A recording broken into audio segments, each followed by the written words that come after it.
We tend to imagine the Bronze Age as something solid: palaces, armies, temples, kings.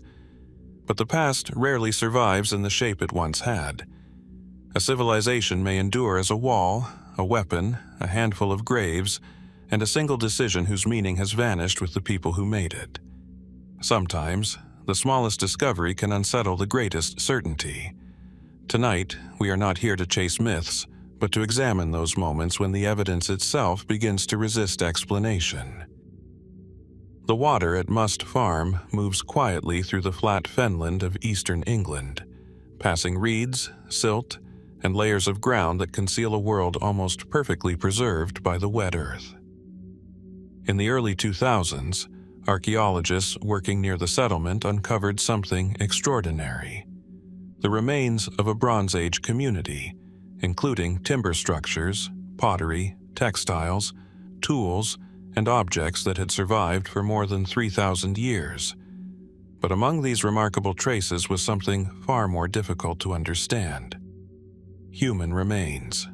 Must Farm, located near the modern town of Whittlesea in Cambridgeshire, dates mainly to around 850 BC during the Late Bronze Age. The settlement itself appears to have been built over a river channel, with wooden posts driven into the wet ground to support roundhouses and other structures. Its preservation has been astonishing. The anaerobic conditions of the waterlogged sediments prevented oxygen from reaching much of the organic material, allowing archaeologists to recover wooden architecture, woven textiles, baskets, and even food remains. Yet, the discovery of human bones introduced a different kind of question. Why were people buried, or apparently deposited, in and around the river? The evidence is complicated. Human remains at Must Farm are not simply arranged in a conventional cemetery. Some bones were recovered from the river sediments, and researchers have considered whether certain individuals may have ended up there deliberately. The circumstances surrounding these remains are not completely understood, and that uncertainty becomes especially intriguing when considered alongside Bronze Age attitudes toward the dead. For many prehistoric communities, bodies were not necessarily treated according to a single universal custom. Burial, cremation, exposure, and the deliberate placement of human remains in unusual locations all appear in the archaeological record. Rivers could have possessed particular significance. They were sources of water, routes of movement, boundaries between places, and constantly changing landscapes. Depositing an object into flowing water may have carried a meaning that modern observers can only partially reconstruct. But that does not automatically explain the people found at Must Farm. Were these individuals victims of violence? Was their treatment connected to ritual? Could bodies have been placed into the river as part of a funerary practice? Or did some of the remains reach the water through circumstances far less deliberate? The archaeological evidence provides clues, but rarely a complete sequence of events. One possibility is that the settlement experienced episodes of sudden destruction or abandonment. Must Farm itself appears to have ended abruptly in a major fire. The structures collapsed into the surrounding river channel, creating an extraordinary archaeological time capsule. Objects were left where they had been used. Vessels, tools, weapons, and domestic materials remained close to their original positions. The impression is not of a carefully cleared settlement, but of a place interrupted. Could the same disruption have affected the human remains? That possibility is difficult to separate from the broader evidence. Archaeologists must distinguish between deliberate deposition and the natural movement of bones through water and sediment. Once a body enters a river, currents, erosion, animals, and later changes in the landscape can alter its position. A skeleton found in a particular location does not necessarily tell us where or how it was originally placed. There is another complication. The Bronze Age people who lived at Must Farm left no written account explaining their customs. Their beliefs must be approached indirectly through material evidence. A carefully positioned object may suggest intention, but intention itself cannot be excavated. The archaeologist can identify patterns. Interpreting those patterns requires caution. Some researchers have therefore considered whether unusual human deposition could have had a ritual dimension. In prehistoric Britain, human remains were sometimes treated in ways that seem deliberate and highly selective. Particular bones could be removed, retained, relocated, or placed in unusual contexts. Such practices may indicate beliefs concerning ancestors, memory, identity, or the boundary between life and death. But Must Farm does not provide a simple ritual explanation.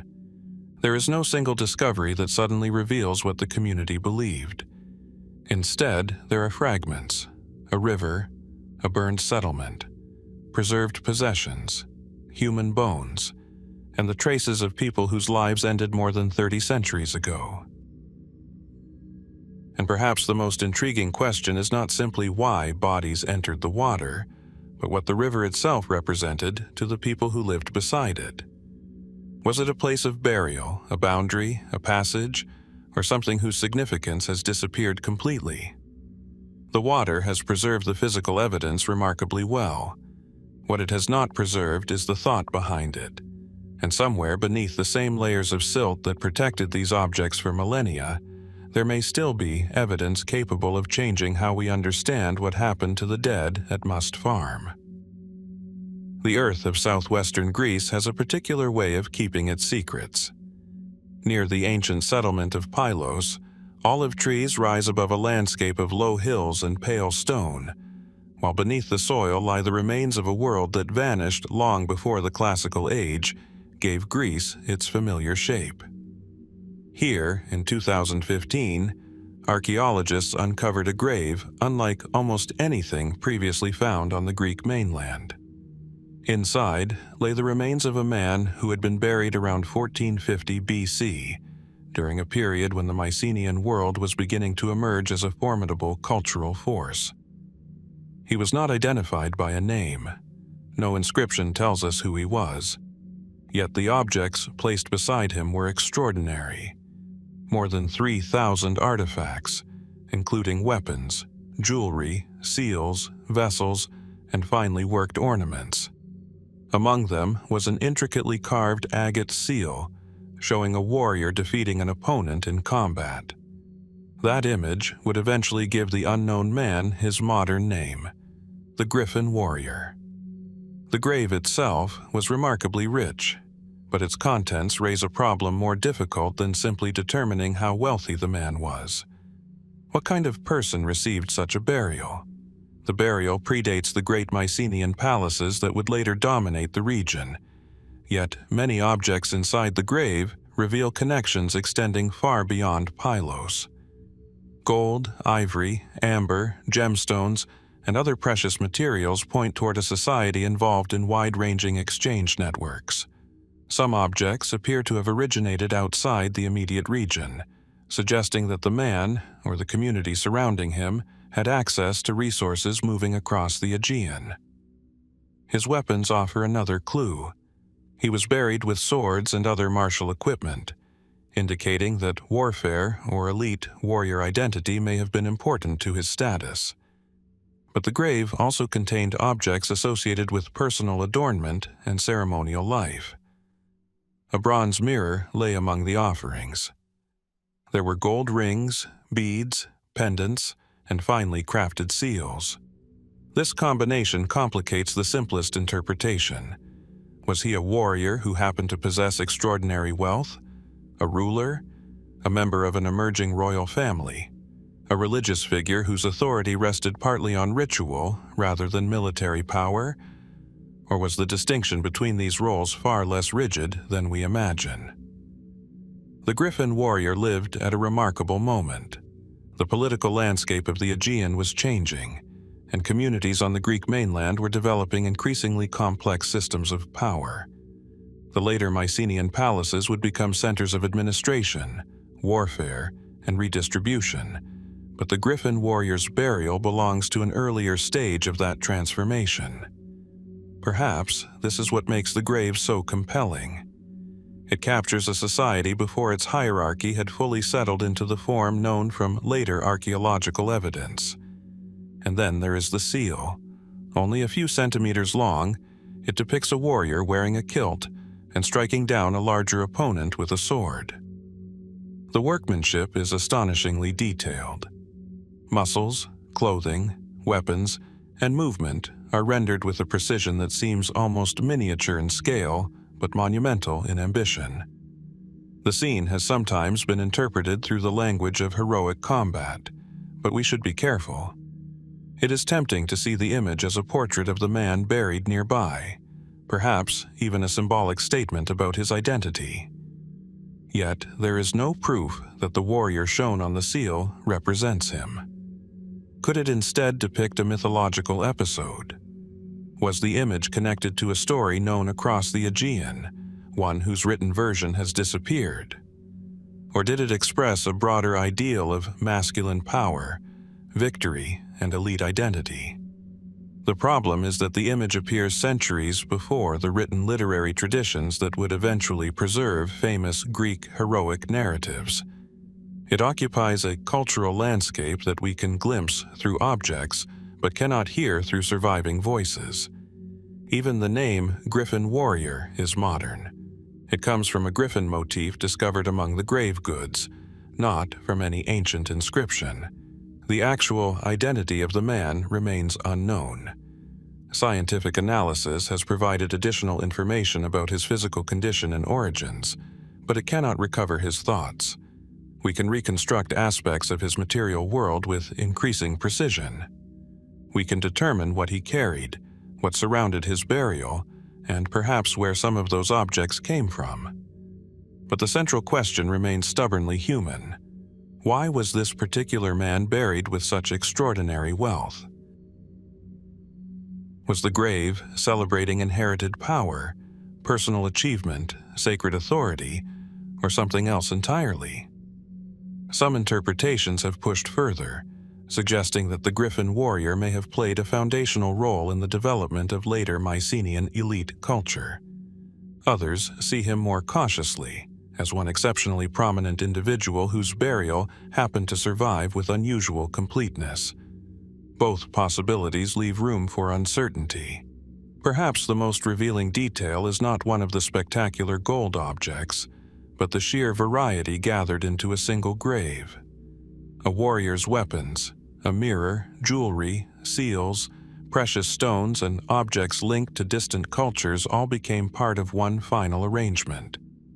They seem to describe a person through fragments of several worlds at once.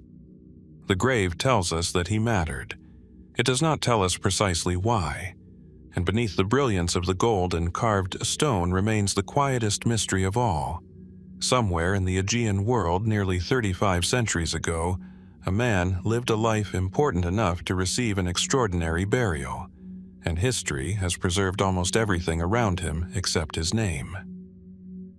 The mound of Brak rises from the plain of northeastern Syria like a low, weathered island in an immense landscape. There is little at first glance to suggest the complexity buried beneath its surface.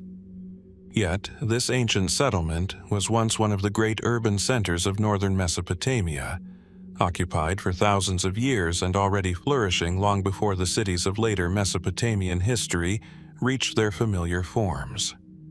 Among its many archaeological layers, however, one discovery introduces a darker and more difficult dimension: a mass burial. The remains belong to people who lived during the Bronze Age, when Brak was part of a densely connected world of cities, trade routes, competing powers, and shifting political alliances.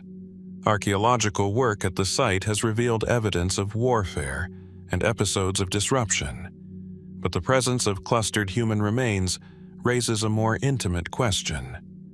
What happened to these people at the end of their lives, and why were they placed together? A mass grave is rarely a complete story. Bones do not preserve motives. They preserve consequences. Brak itself was not an isolated settlement. Its position in the Kabur region placed it within routes linking northern Mesopotamia with areas farther west and south.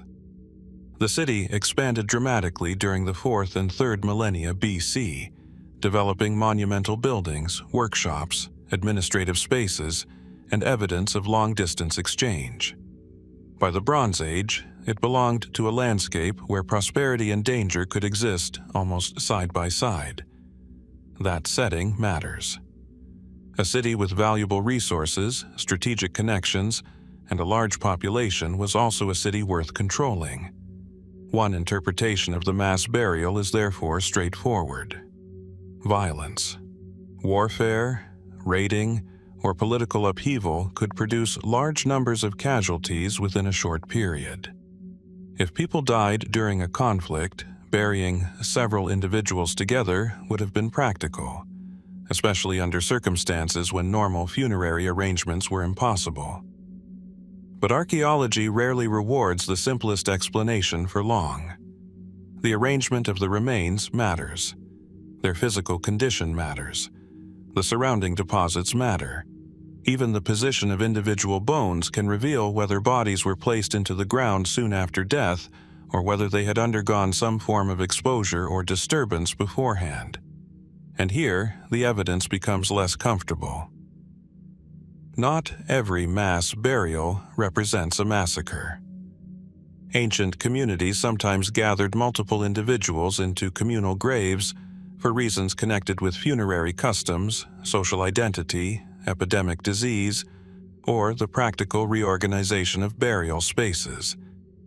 A concentration of skeletons can look horrifying to modern eyes while having been entirely consistent with the customs of the people who created it. So, which possibility fits Brak? Could these people have died violently during a period of conflict? Could disease or another catastrophe have taken many lives? Or were the bodies brought together later, according to a funerary practice whose meaning has disappeared? There is an additional complication in trying to interpret prehistoric violence. Archaeologists can identify certain forms of trauma, but not every death leaves a mark on bone. A person killed by a weapon might preserve unmistakable evidence, while another victim could leave nothing more than a skeleton. Likewise, absence of visible trauma does not prove that violence did not occur. The city itself provides a broader backdrop. Brak experienced periods of expansion, contraction, rebuilding, and disruption across its long history. Political authority changed. Networks shifted. Entire regions could be transformed by competition over land, resources, and trade. The people living within the city would have experienced these changes not as historical periods, but as immediate realities: harvests that failed, alliances that changed, strangers arriving at the gates, familiar buildings being destroyed or rebuilt. Perhaps the mass grave belongs to one such moment. Yet there are more speculative possibilities. Could the burial represent a deliberate act of collective remembrance? Were these people connected by family, occupation, military service, or social status? Did the community consider them a single group, even in death? Such interpretations are difficult to demonstrate without written records. Brak's inhabitants left behind architecture and objects, but not an explanation of their funerary decisions. A grave can reveal relationships through patterns of age, sex, ancestry, and burial treatment. Yet, those patterns still require interpretation. And there is something strangely human about that limitation. We can excavate the ground layer by layer. We can identify injuries, reconstruct diets, study movement between regions, and place settlements within changing political landscapes. Technology allows researchers to extract information that earlier generations of archaeologists could never have imagined. But information is not the same as understanding.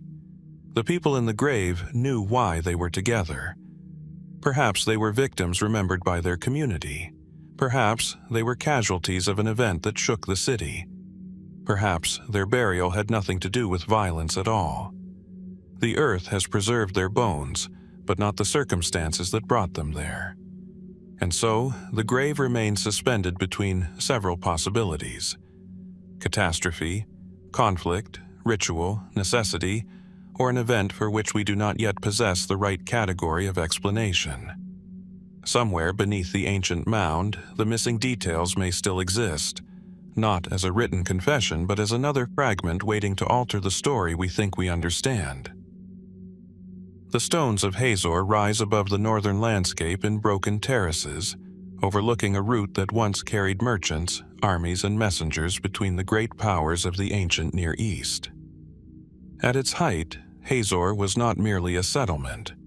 It was a major Canaanite center, large enough to command regional attention and wealthy enough to leave behind monumental architecture. Then, sometime around the 13th century BC, something happened to its palace. The building was not simply abandoned and left to weather. Parts of it were violently destroyed, burned, and buried beneath layers of debris. Charred timbers collapsed. Stone walls fractured beneath the heat. Rooms that had once served an elite household became sealed chambers of ash and rubble. And yet, the fire itself is only the beginning of the mystery. Hazor had already existed for centuries. Its location made it unusually important. The city stood near major routes connecting the interior of the Levant with the Mediterranean coast and regions farther north. Egyptian texts mention Hazor, and archaeological evidence reveals contacts with distant cultures. Imported objects, administrative practices, monumental buildings, and specialized craftsmanship all point toward a city deeply embedded in the political and commercial networks of its age. A place like this was valuable. It was also vulnerable. The destruction of Hazor has often been connected with a period of profound upheaval that affected several major cities across the region during the Late Bronze Age. Palaces were abandoned, trade systems fractured, political structures weakened. Some settlements were destroyed, while others survived in altered form. But who destroyed Hazor? That question has attracted interpretations ranging from warfare and rebellion to wider regional collapse. One possibility is that an invading force captured the city and deliberately burned its administrative center. Another is that the destruction resulted from internal conflict, a revolt against an established ruling elite. Political systems dependent upon centralized palaces could become fragile when economic pressure, famine, conflict, or changing alliances disrupted the balance of power. There is also the famous biblical tradition concerning Hazor, which describes the city being conquered and burned by the Israelites under Joshua. Some researchers have attempted to connect that account with the archaeological destruction layer, but the archaeological chronology makes such a connection far from straightforward. The biblical texts were composed and transmitted long after the Late Bronze Age destruction traditionally associated with Hazor, and scholars continue to debate how much historical information they preserve about the events they describe. The date of Hazor's destruction, the identity of its attackers, and the relationship between archaeology and later literary traditions remain subjects of substantial discussion. The palace itself offers no inscription naming its destroyer. That silence is important.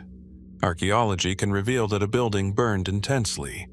It can reveal collapsed architecture, broken objects, concentrations of ash, and changes in occupation, but the physical remains rarely announce the person or army responsible. Fire can be particularly deceptive. A conflagration may result from deliberate destruction, warfare, accident, or a combination of circumstances. Once timber, textiles, furniture, and other combustible materials ignite inside a large building, temperatures can rise dramatically, roofs collapse, walls crack, objects are displaced, later occupants disturb the ruins. Centuries of erosion and rebuilding add further confusion.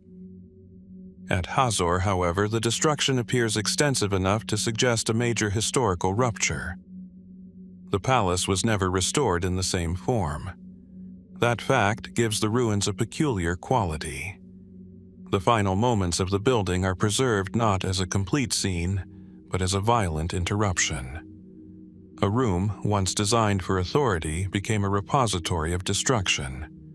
Objects that had represented wealth or administration were caught inside a catastrophe that ended the building's previous function. Could this have been an act of political erasure? Perhaps the palace represented a ruling order that new powers wanted to eliminate. Burning an administrative center could mean more than destroying a structure. It could mean attacking the institution embodied by that structure. The palace was where authority was organized, wealth controlled, and decisions made. Its destruction may therefore have carried a symbolic dimension as well as a military one. Or perhaps the explanation is broader. Across the eastern Mediterranean, the final centuries of the Bronze Age brought instability on an extraordinary scale. Long-distance exchange networks became less reliable. Several established political centers disappeared or contracted. Communities adapted, migrated, fortified themselves, or simply vanished from the archaeological record. Hazor may have been caught inside that transformation, but the city also complicates any simple story of universal collapse. Different settlements experienced different fates at different times for different reasons. What looks like one enormous historical event may actually have been a chain of local crises unfolding across generations. And Hazor's palace may preserve one link in that chain. There is something almost unsettling about how little the ruins tell us directly. We can stand within the burned remains and identify the architecture. We can study the ash, reconstruct the chronology, compare the destruction with other sites, and examine the wider political landscape. Yet, the crucial moment remains beyond reach. Was there an army outside the walls? Did people inside the city turn against their own rulers?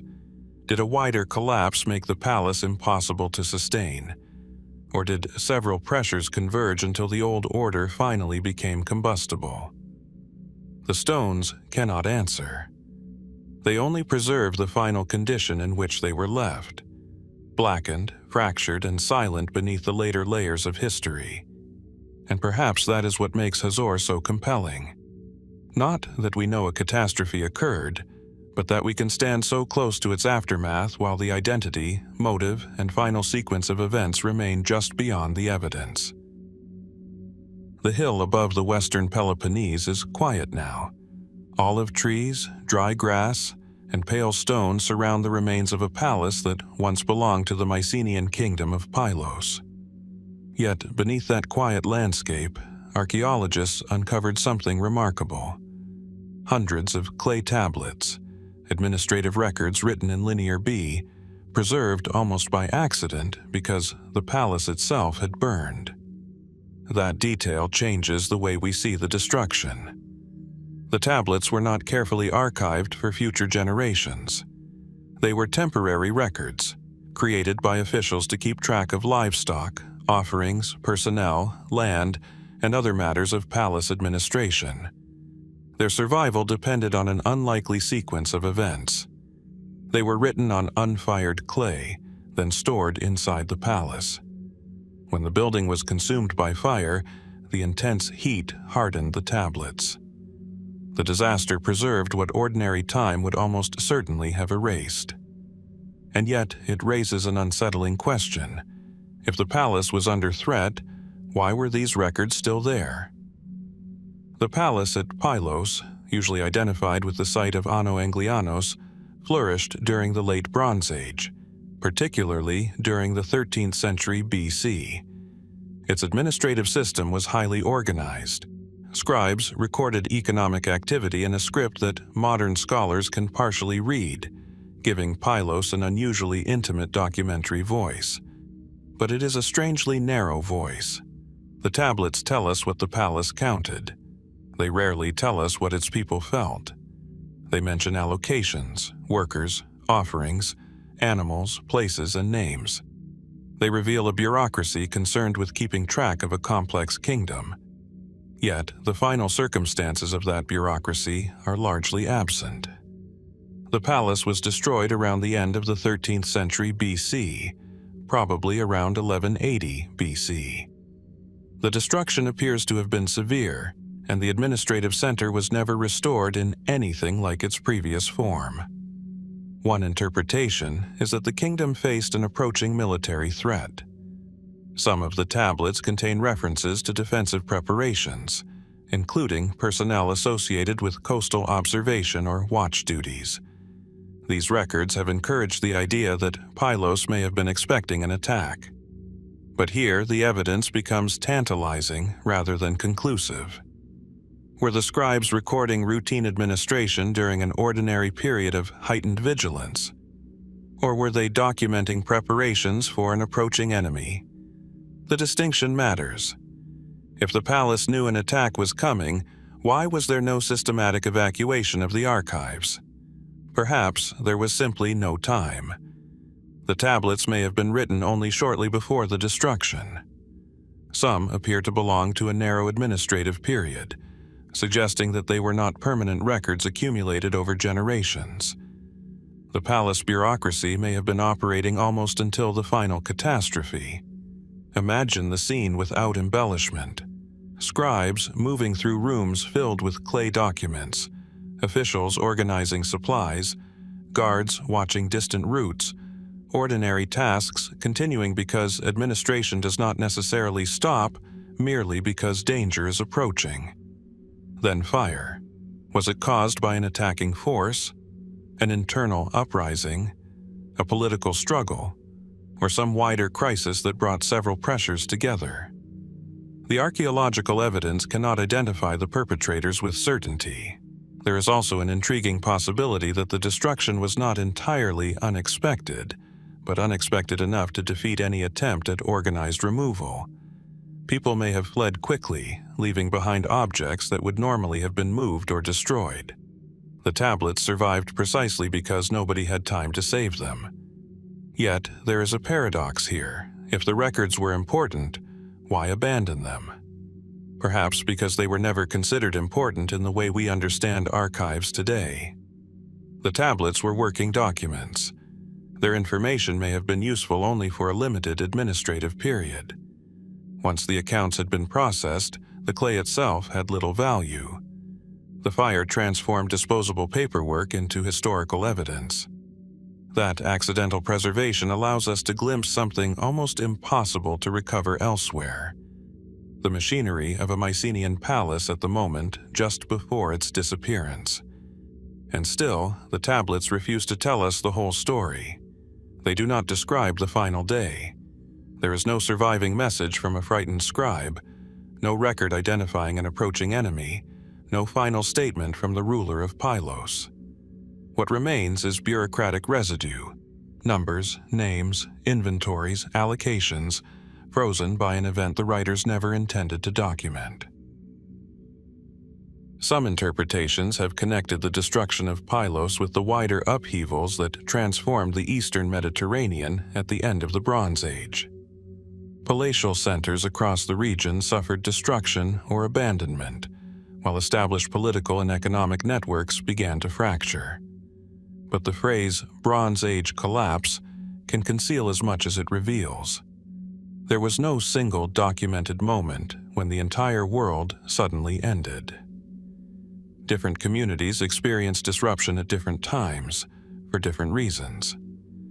Pylos may have been one local catastrophe within a much larger transformation. Perhaps an enemy arrived by sea. Perhaps conflict came from within the kingdom. Perhaps shortages, political instability, and military pressure had already weakened the palace before flames finally consumed it. We cannot know. What we can see is stranger in its own way, a civilization's administrative voice surviving because the institution that produced it was destroyed. The palace burned, the bureaucracy vanished, and the scribes disappeared. Yet their humble clay records remained, hardened by the very fire that ended their world. And somewhere within those thousands of impressions may still lie a detail that we have not learned how to recognize. A name, a place, an unusual allocation, a final preparation that could bring us one step closer to understanding what Pylos knew just before the flames arrived. The palace of Qatna does not announce its secrets from a dramatic ruin. Its remains rise from the Syrian plain near the modern town of Mishrifa, where the landscape appears almost too quiet for the history buried beneath it. Yet, beneath this mound once stood a royal center, whose influence reached across much of the ancient Near East. Kings exchanged gifts here. Foreign envoys arrived.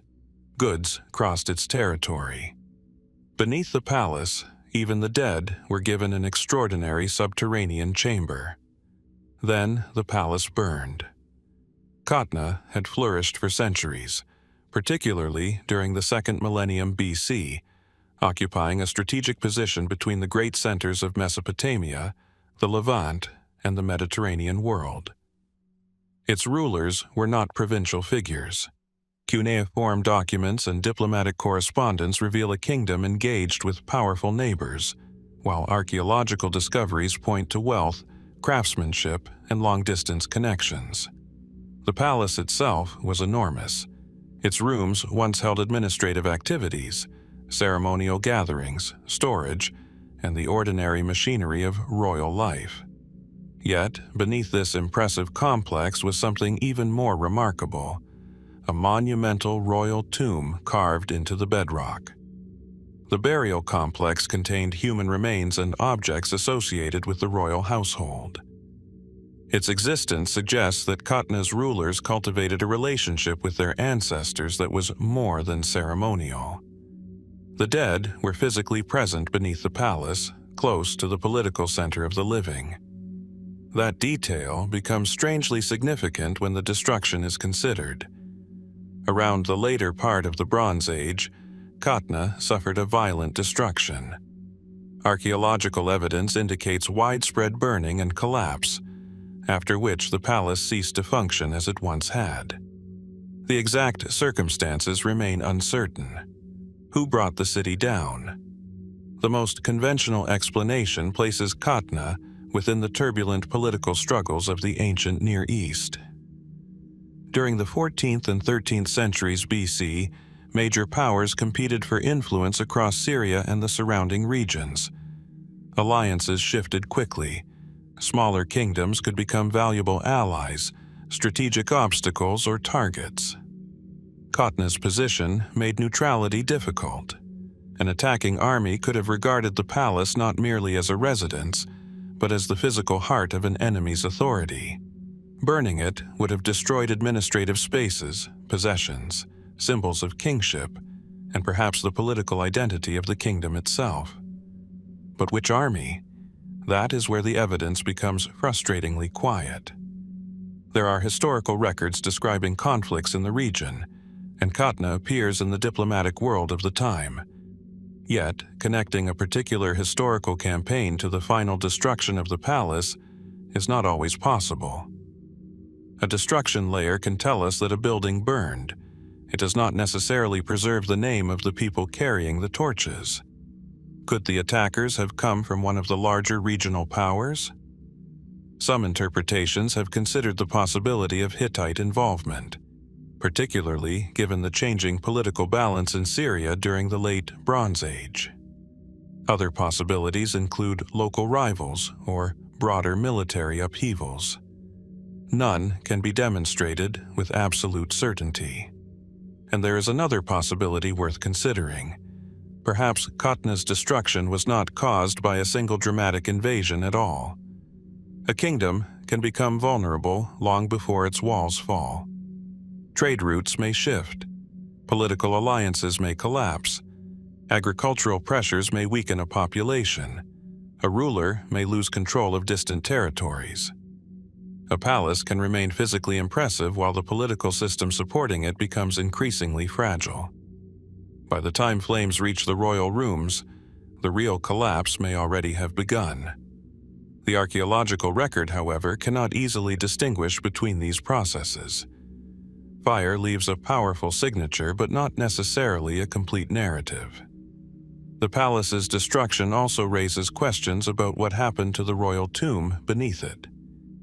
The burial chamber had been used over generations, and its contents suggest deliberate funerary practices involving the city's elite.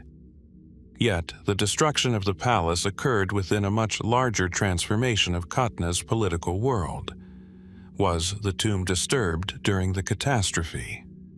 Were royal remains intentionally targeted? Or did the burial chamber simply survive beneath the destruction, physically separated from the violence above? Such questions have encouraged more speculative interpretations. Perhaps the destruction involved an attempt to erase the ruling dynasty and its memory.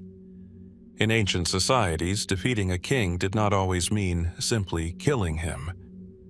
Destroying his palace, monuments, and symbols could also mean severing the visible connection between a dynasty and the land it governed.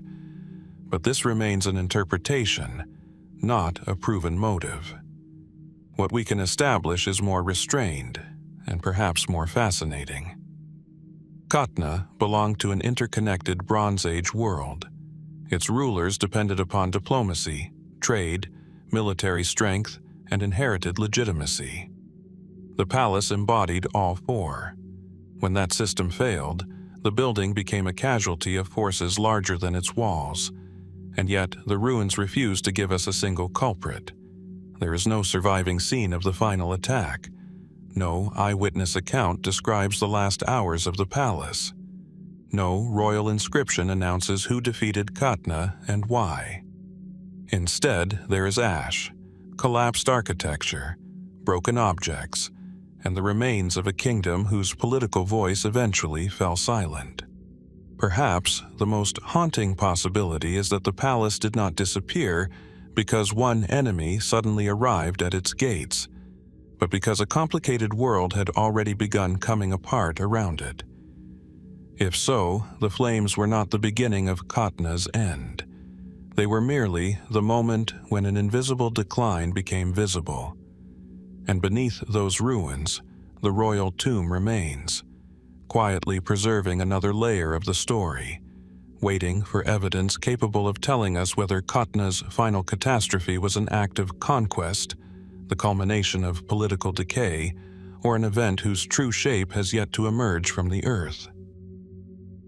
The mound of Tel Achana rises from the Amuk Plain in southern Turkey, surrounded by fields that look almost deceptively peaceful.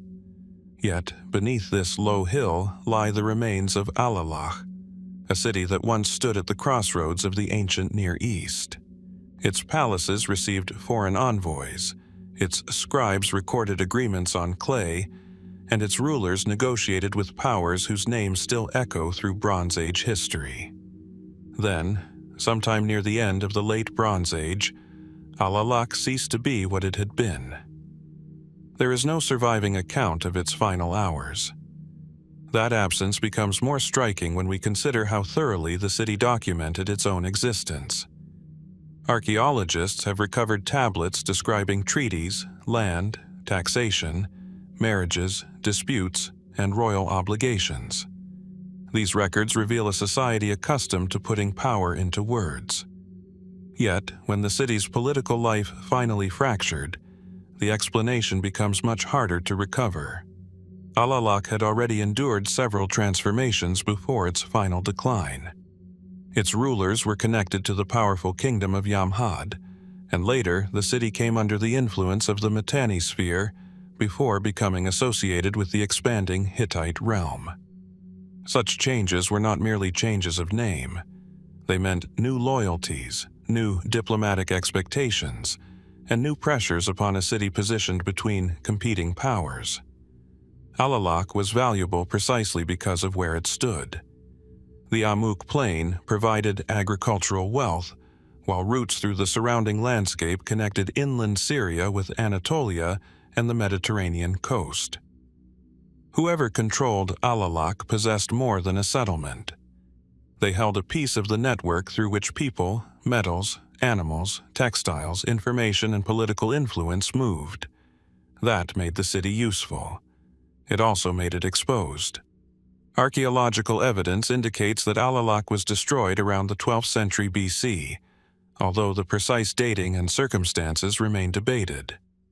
The destruction belongs broadly to the turbulent period associated with the end of the Late Bronze Age, when established kingdoms and long-distance systems across the eastern Mediterranean experienced severe disruption.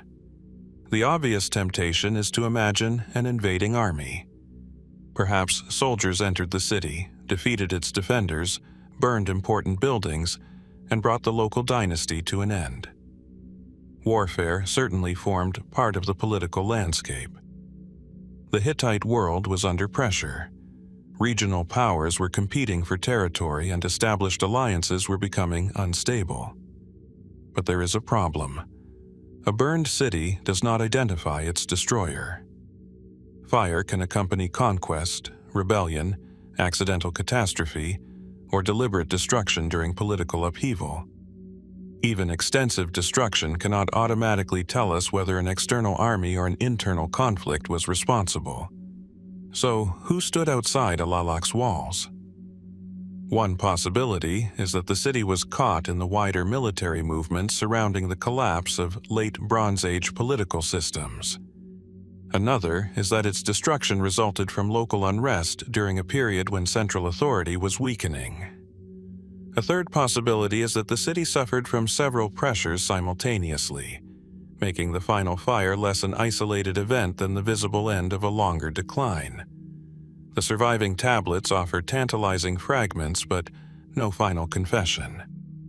They reveal rulers negotiating marriages and property, officials managing resources, and individuals asserting claims over land.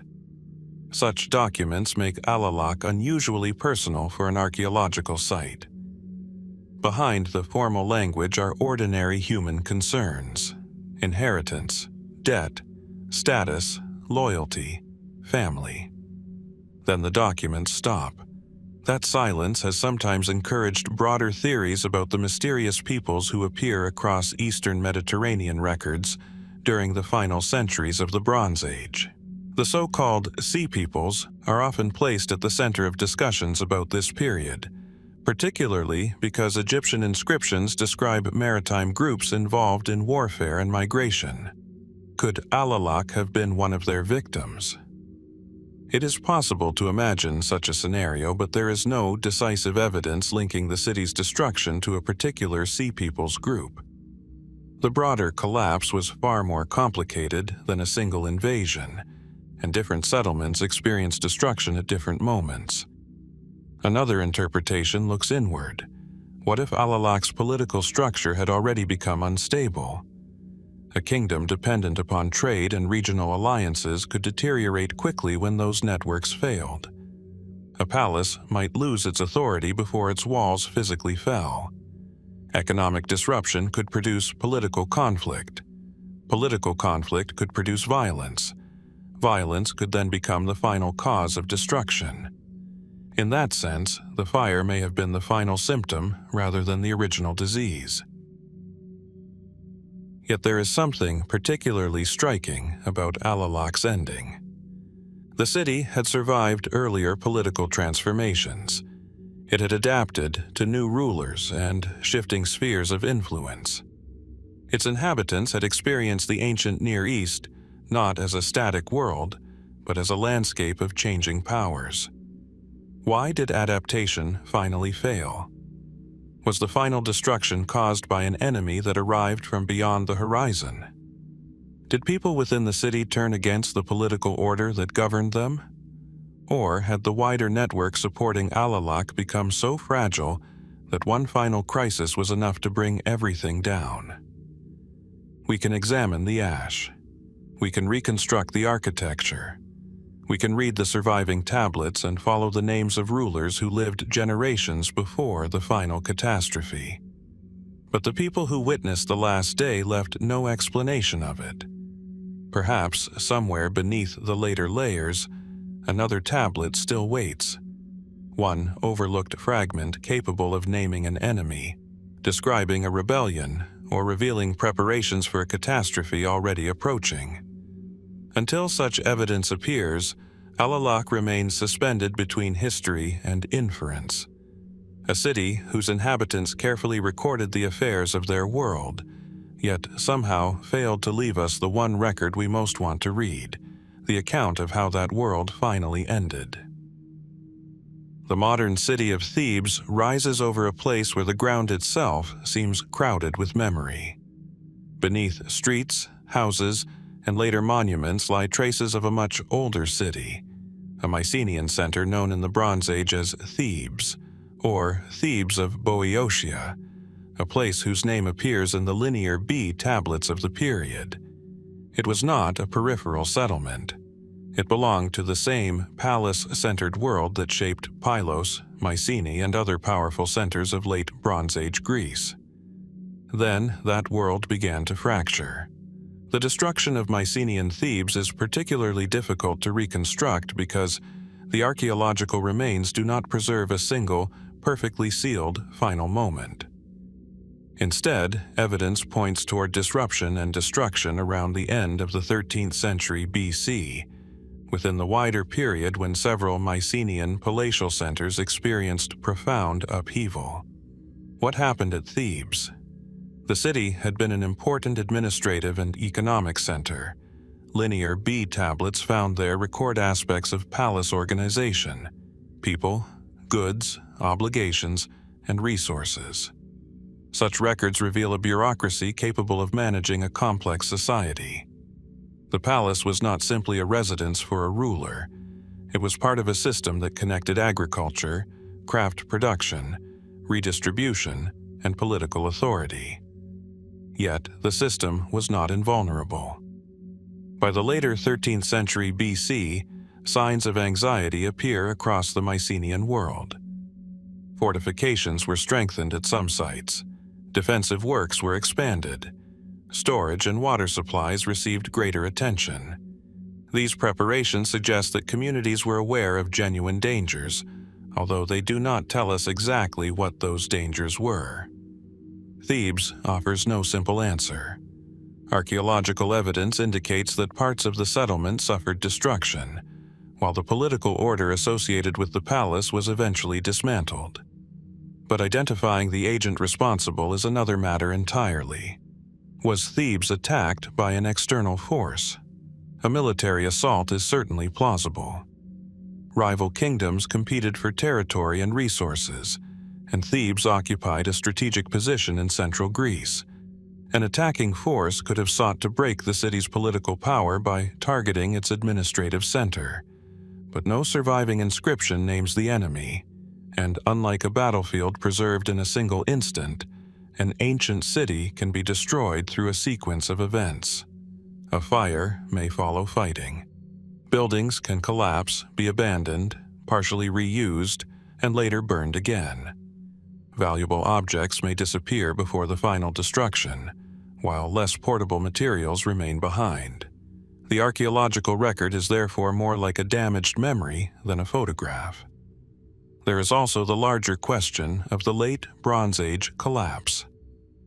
Around the end of the 13th and beginning of the 12th centuries BC, a remarkable number of political centers across the eastern Mediterranean experienced destruction, abandonment, or transformation.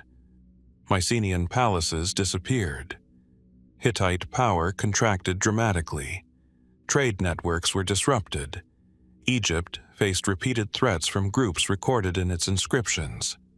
For decades, historians have searched for one grand explanation: invasion, migration, economic breakdown, climate stress, internal rebellion, or some combination of forces that reinforced one another. Thebes may have been caught within this wider turbulence, but that does not explain its particular fate. Perhaps its destruction was connected to rivalry between Mycenaean centers. Perhaps the palace system had become politically unstable from within. A centralized administration can be powerful while conditions remain favorable, yet remarkably fragile when taxation, trade, food distribution, and military obligations begin to fail. There is even a more intriguing possibility.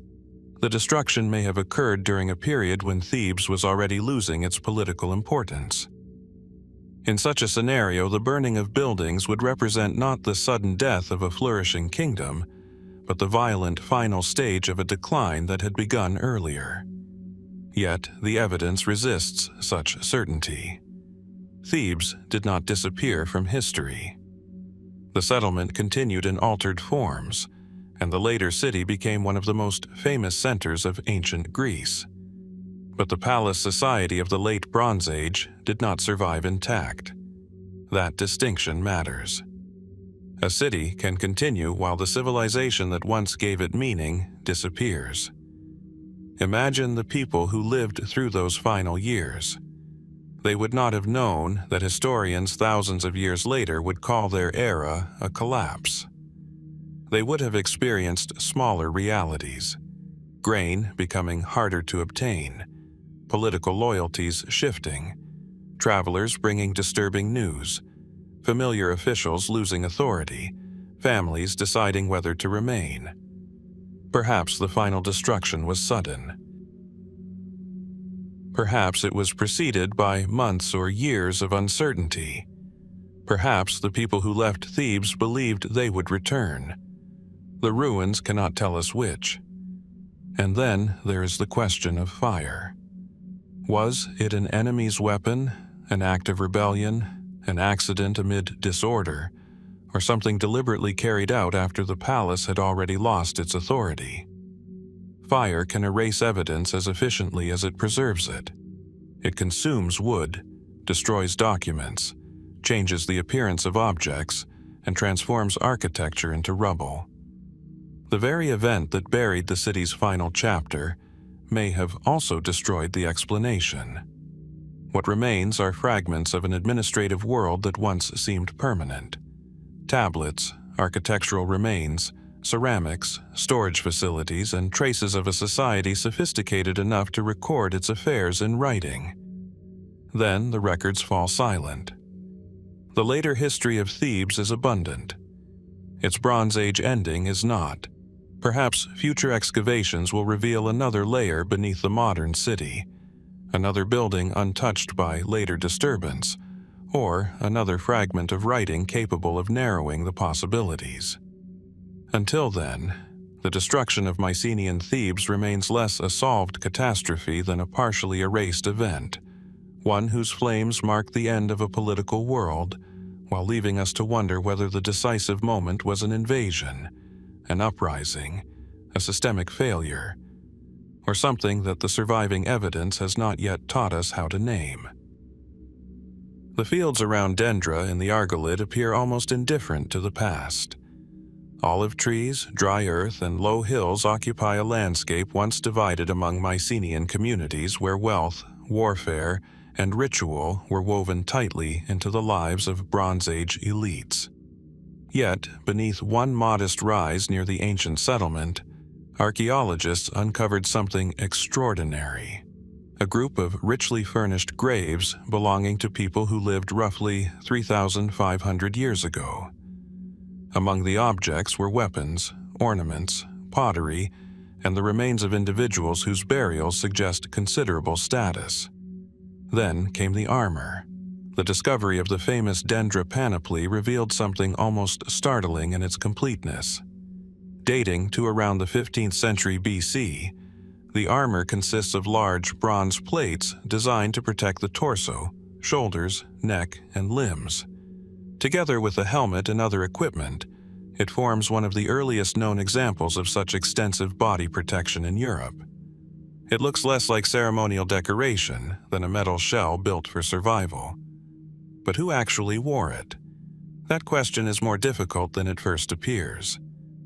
The Dendra armor belongs to the world of the Mycenaean warrior elite, a society in which weapons were not merely practical objects. Swords, spearheads, shields, and armor could signify rank, authority, and participation in an aristocratic military culture. The people buried at Dendra were clearly not ordinary members of their community. Yet, the graves do not provide a straightforward biography. There are no surviving portraits identifying their occupants. No inscription tells us which battles they fought, whether they commanded troops or how they died. Their identities must be reconstructed through the objects surrounding them. And those objects create an intriguing picture. The burials contained weapons alongside items associated with personal adornment and status. This combination suggests that martial identity was intertwined with social position. A warrior was not simply someone who carried a spear. He could also be a landholder, an official, a member of an influential family, or someone whose authority depended upon displaying the ability to fight. Perhaps that is why the armor is so revealing. Its sheer size has generated long-running debate over how it was actually used. The complete Dendra panoply covers much of the body. It is substantial, rigid, and visually imposing. Some researchers have wondered whether such armor was intended primarily for combat on foot, perhaps in a particular style of fighting that differed from the lighter equipment associated with later Greek warfare. Others have suggested a connection with chariot warfare. The chariot was an important symbol in military technology in the late Bronze Age Eastern Mediterranean. Mycenaean Linear B tablets mention chariots, horses, and military organization, although the surviving records do not provide a simple manual explaining exactly how warriors used their equipment. Could the Dendra armor have been designed for a specialist fighter operating from a chariot? Possibly. Its weight and restricted movement might have mattered differently when a warrior was supported by a vehicle and protected by companions. But experimental reconstructions have also demonstrated that large armor does not necessarily make movement impossible. The real question may be less about whether the armor could be worn and more about the circumstances for which it was designed. Was it meant for prolonged fighting, for a brief, highly organized engagement, for elite display before battle, or did it serve both practical and symbolic purposes? There is another layer to the mystery: the people themselves. The Dendra graves belong to a period when Mycenaean society was becoming increasingly complex, yet centuries before the literary heroes later associated with Greek tradition. It is tempting to connect these warriors with the heroic world of Homer, but that would be dangerous. The Homeric poems were composed much later and cannot simply be treated as eyewitness descriptions of the 15th century BC. Still, the resemblance is difficult to ignore. Here are elite warriors equipped with remarkable weapons, buried with objects that emphasized status, living within a culture where warfare and prestige were closely connected. Were these the distant ancestors of the warrior aristocracies remembered in later Greek tradition?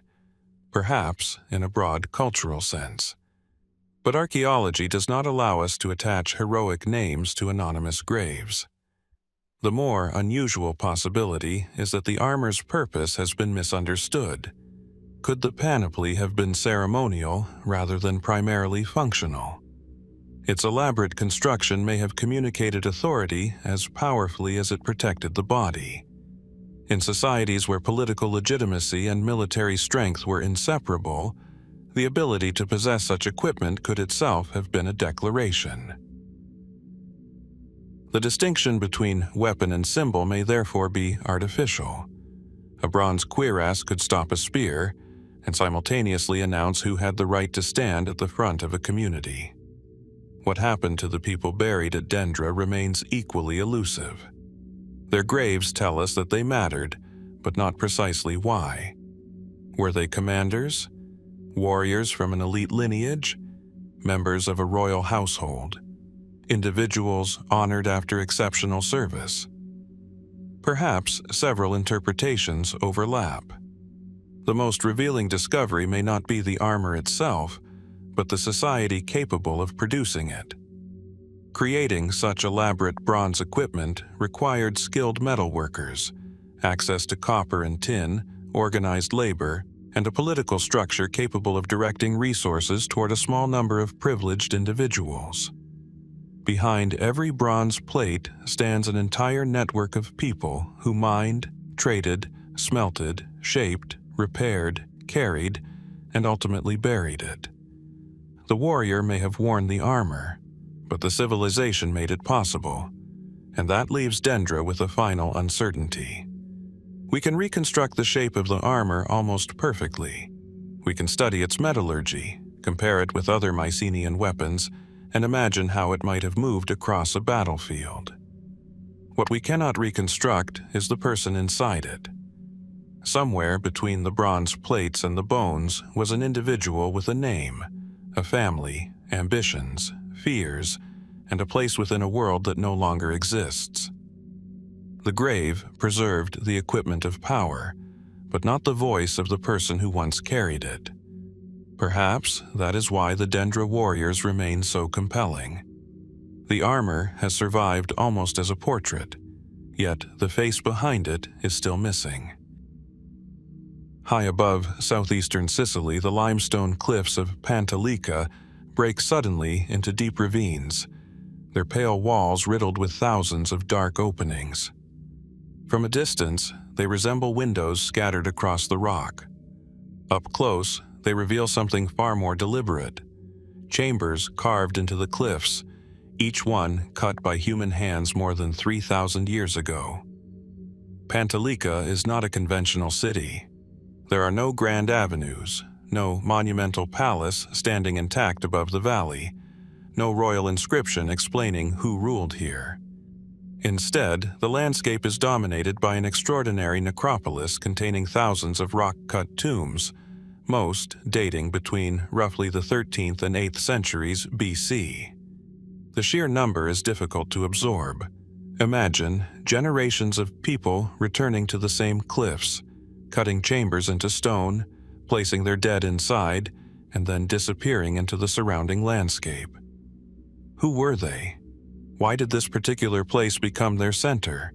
And what can a cemetery tell us about a community whose settlements have survived far less clearly than its tombs?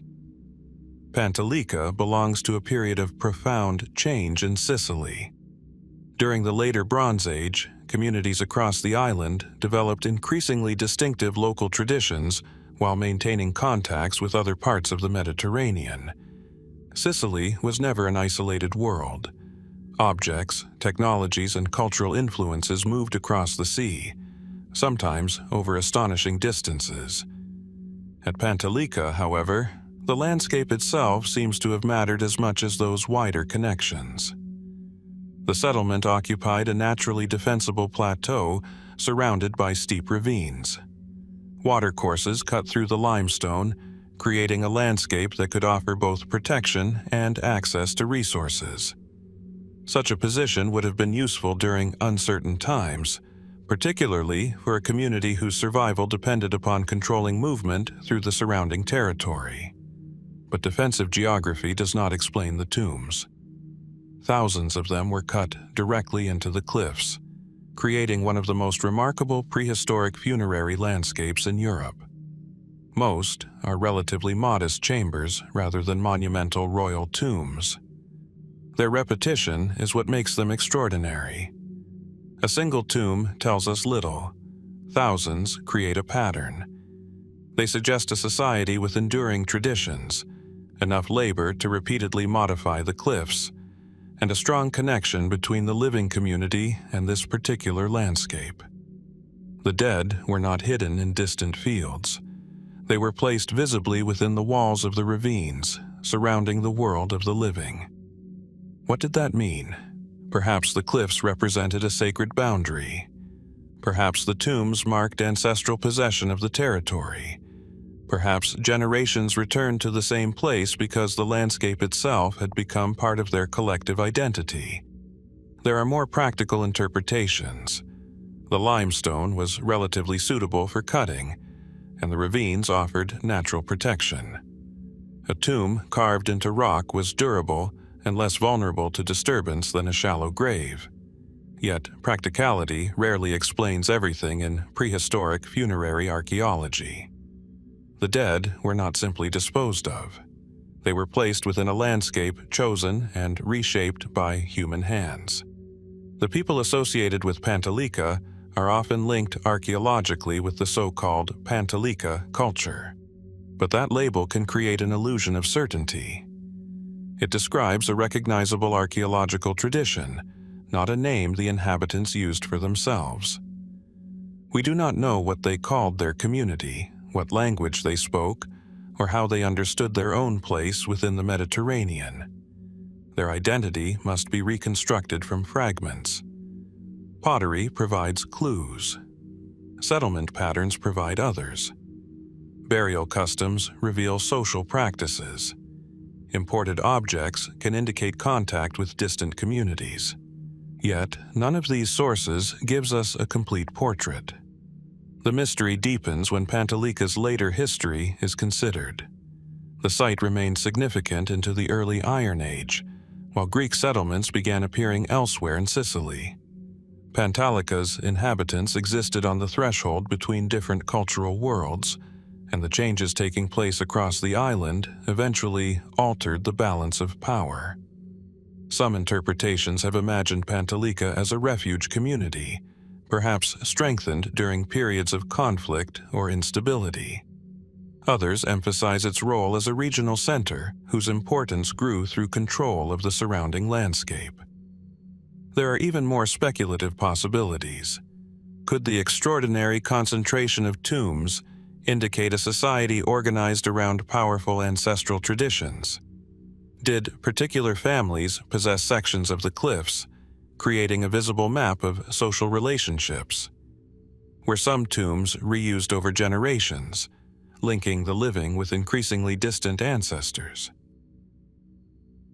Archaeology can sometimes identify patterns of reuse and distribution, but the beliefs behind those patterns remain beyond direct observation. And then there is the unsettling imbalance of evidence. We know where thousands of people were buried. We know remarkably little about where all of them lived. The tombs dominate the archaeological imagination because they survived so spectacularly, while much of the settlement has been altered, eroded, or obscured by later occupation. It creates an unusual situation in which a civilization can appear to us primarily through its relationship with the dead. Perhaps the people of Pantalica would have found that deeply misleading. Their lives were not spent inside tombs. They farmed, traded, raised children, made tools, shaped pottery, traveled, argued, worshipped, and watched the landscape change around them. The cliffs were only one part of their world. Yet, that is the part time chose to preserve. Stand among the ravines today, and the tombs seem almost countless. Each dark opening represents an individual burial, but together they become something larger, a record of continuity stretching across generations. No royal chronicle tells us their story. No surviving monument names their rulers. The cliffs speak through repetition instead. Thousands of small chambers carved into stone, each one a quiet declaration that someone once belonged here. And perhaps the most elusive question is not who built Pantalica, but what held them together strongly enough to return to these cliffs, generation after generation, long after the names of the first people who cut the stone had already been forgotten. Somewhere beneath the roads and fields of southern Anatolia, a kingdom may still be waiting for its geography to be found. Its name was Tarhuntassa. The Hittite texts speak of it with unusual significance. Kings were appointed there. Treaties were negotiated there. Territory was assigned there. At one point, the Hittite king Muatali II transferred his royal seat southward to Tarhuntassa, a decision important enough to reshape the political geography of the Hittite world.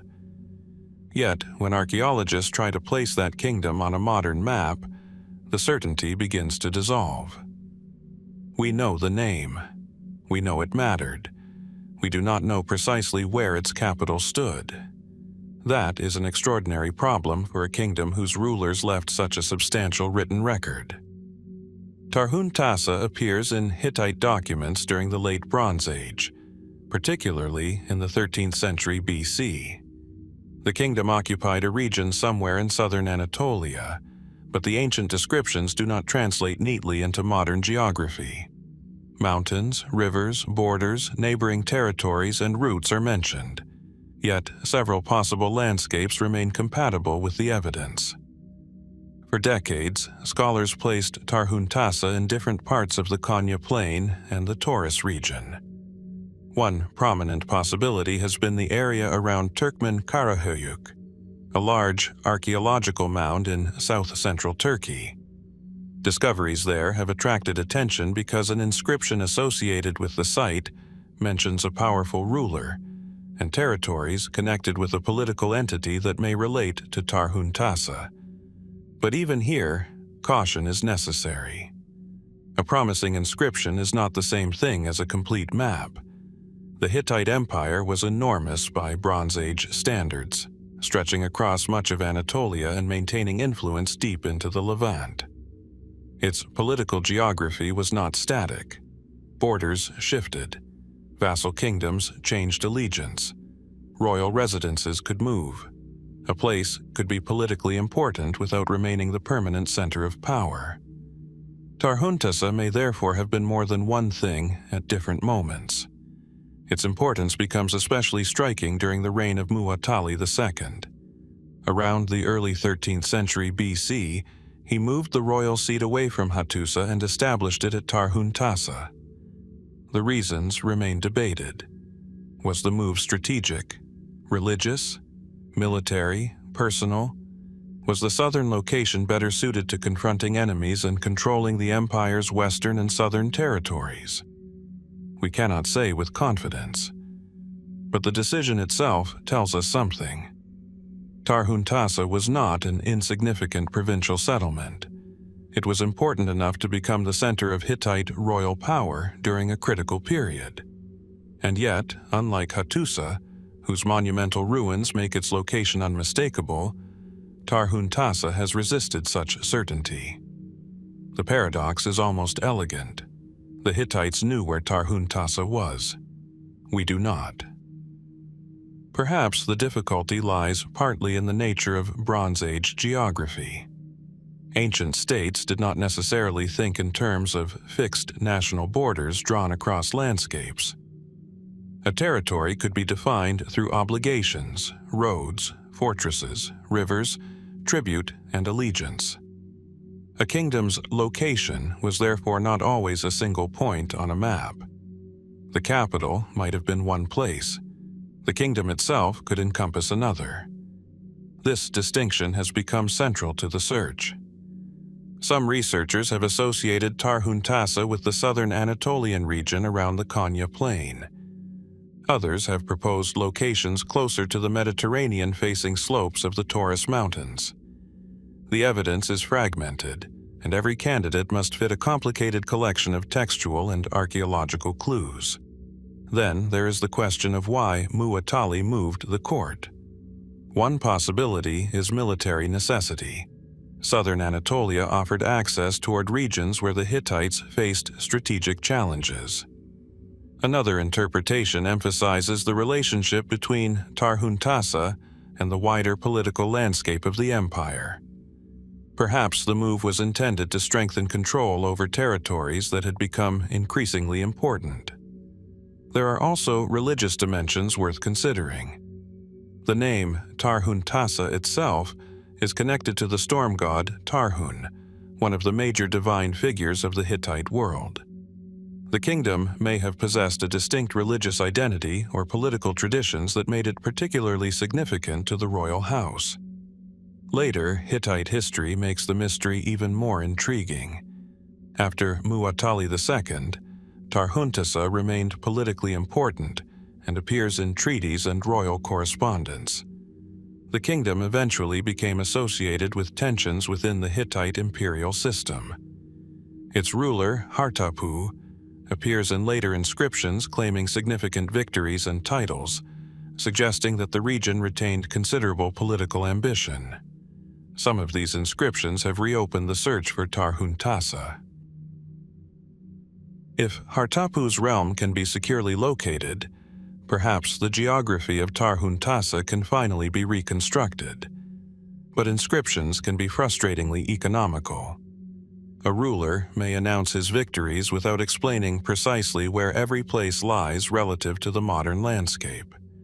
The search has therefore expanded beyond the written record. Archaeologists examine settlement size, fortifications, road systems, agricultural capacity, inscriptions, pottery traditions, and regional patterns of occupation. Remote sensing and landscape archaeology may eventually reveal relationships invisible from the ground. Still, the possibility of a major discovery remains. What if the ruins of Tarhuntassa are already known under another name? What if the capital lies beneath an unexcavated mound, concealed beneath centuries of later occupation? Or perhaps the archaeological remains will never provide a dramatic royal city at all.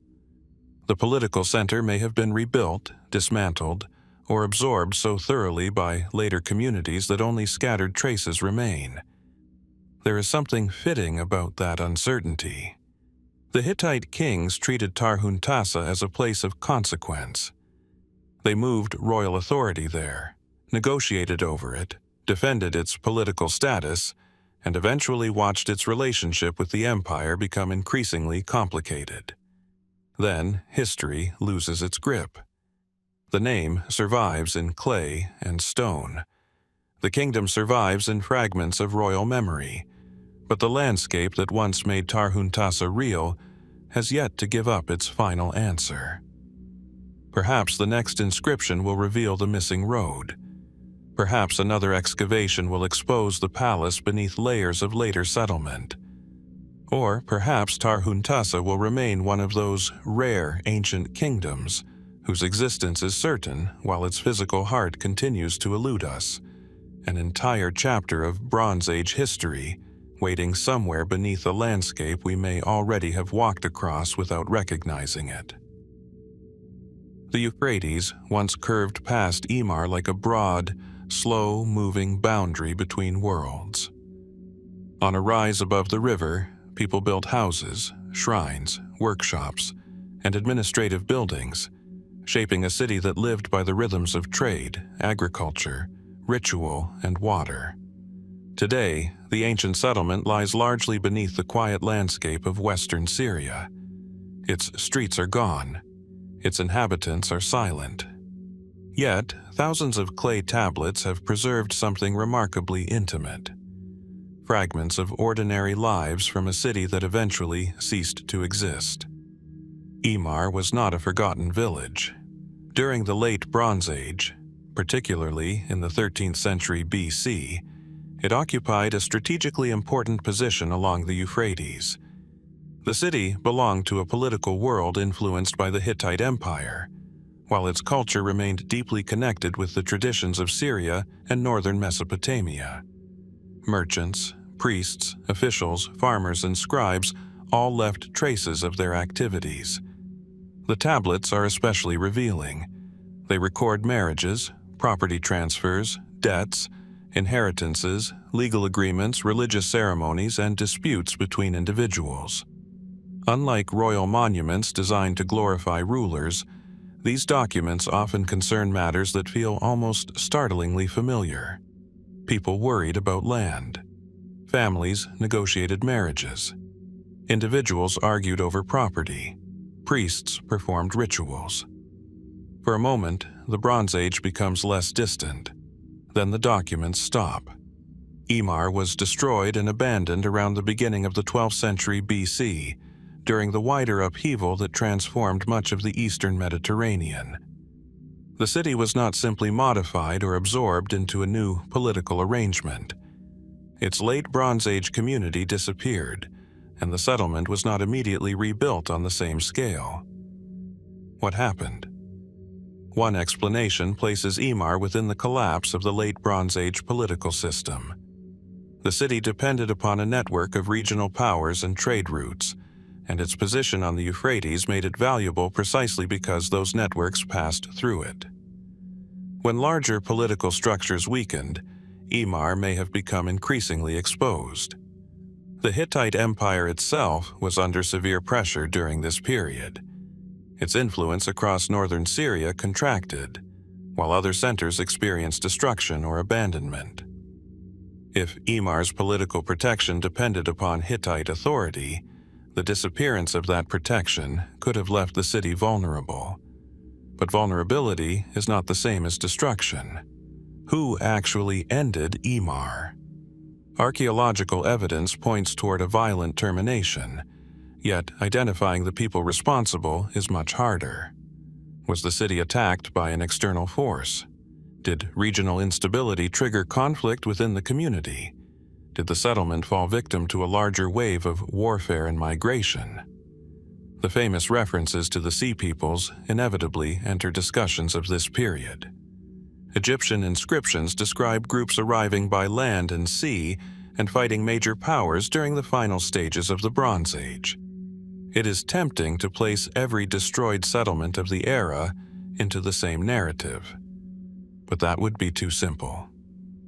There is no secure evidence that the destruction of Emar was carried out by a particular Sea Peoples group.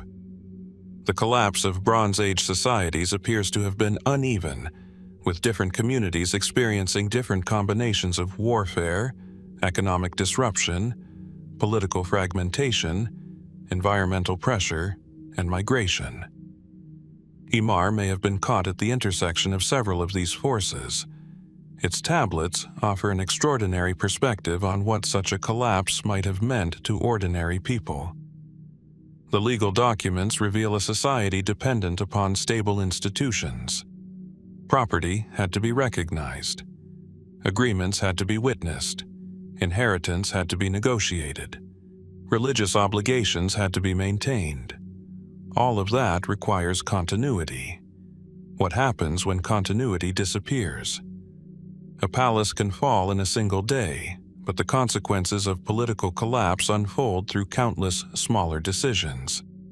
A merchant stops traveling. A farmer cannot sell his harvest. A family moves away. A temple loses its resources. A local official no longer knows which authority has the power to enforce an agreement. Perhaps Emar's abandonment was not one dramatic event experienced identically by everyone. Some inhabitants may have fled before the final destruction. Others may have remained until the end. Valuable objects could have been carried away, while heavier possessions were left behind. Buildings may have burned during conflict and then gradually collapsed into their own ruins. The absence of a surviving account of those final moments leaves room for other possibilities. Could the city have suffered a prolonged crisis before its final destruction? Did declining trade make its position less valuable? Did the collapse of surrounding kingdoms sever the networks that had sustained it? Or did an approaching military force make continued occupation impossible? The evidence does not settle the matter. There is even something unsettling about the tablets themselves. They survived because many were preserved within the destruction and abandonment of the city. Documents created to settle everyday affairs became accidental witnesses to the disappearance of the society that produced them. A marriage contract survives. A property dispute survives. A record of inheritance survives. The people who needed those documents did not. That contrast gives Emar an unusual archaeological presence. Its ruins do not speak primarily through monuments to kings. They speak through transactions, obligations, family arrangements, and religious practices. The city left behind the paperwork of ordinary existence, and then vanished from the historical landscape. Perhaps that is why its abandonment feels less like the disappearance of a civilization, and more like the sudden interruption of a conversation.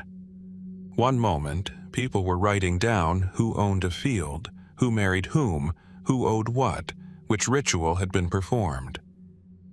Then the city fell silent. We can reconstruct the world that surrounded Emar.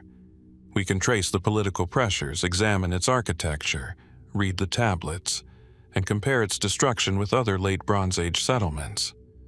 But the final decision remains inaccessible. Did its people know what was coming? Did they believe the city would survive? Or did they leave believing they would return, only for the Euphrates and the ruins to outlast every expectation they carried with them? The tablets preserved their words, but not their final thoughts.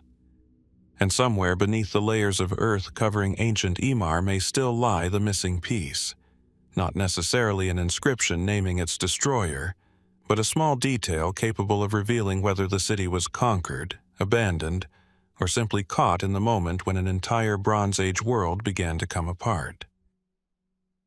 The hill of Lachish rises gently from the lowlands of the southern Levant, its slopes carrying layers of walls, streets, courtyards, and collapsed buildings accumulated over centuries. In the Bronze Age, this was no minor settlement. Lachish occupied a commanding position along routes connecting the interior with the coastal plain and the regions farther south. Whoever controlled it possessed more than a fortified town. They held a strategic piece of a much larger political landscape. And yet, sometime during the late Bronze Age, that world was broken. The destruction layer at Lachish belongs to a period of upheaval when several important centers across the region suffered fire, abandonment, or political transformation. Rooms collapsed. Buildings were burned.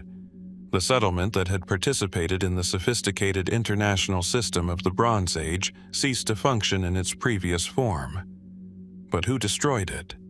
That question sounds simple until the archaeological evidence is examined closely. Lachish had long been connected to the wider networks of Canaan. Egyptian influence reached deeply into the region, while local rulers governed cities that were neither fully independent nor simply provincial outposts.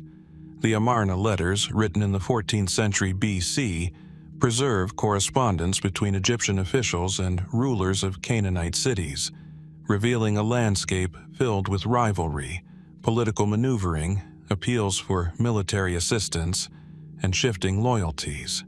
Lachish appears within that world. Its rulers were operating inside a system where a city's survival could depend upon relationships extending far beyond its walls. A local dispute could become an international concern. A rival city could become an enemy.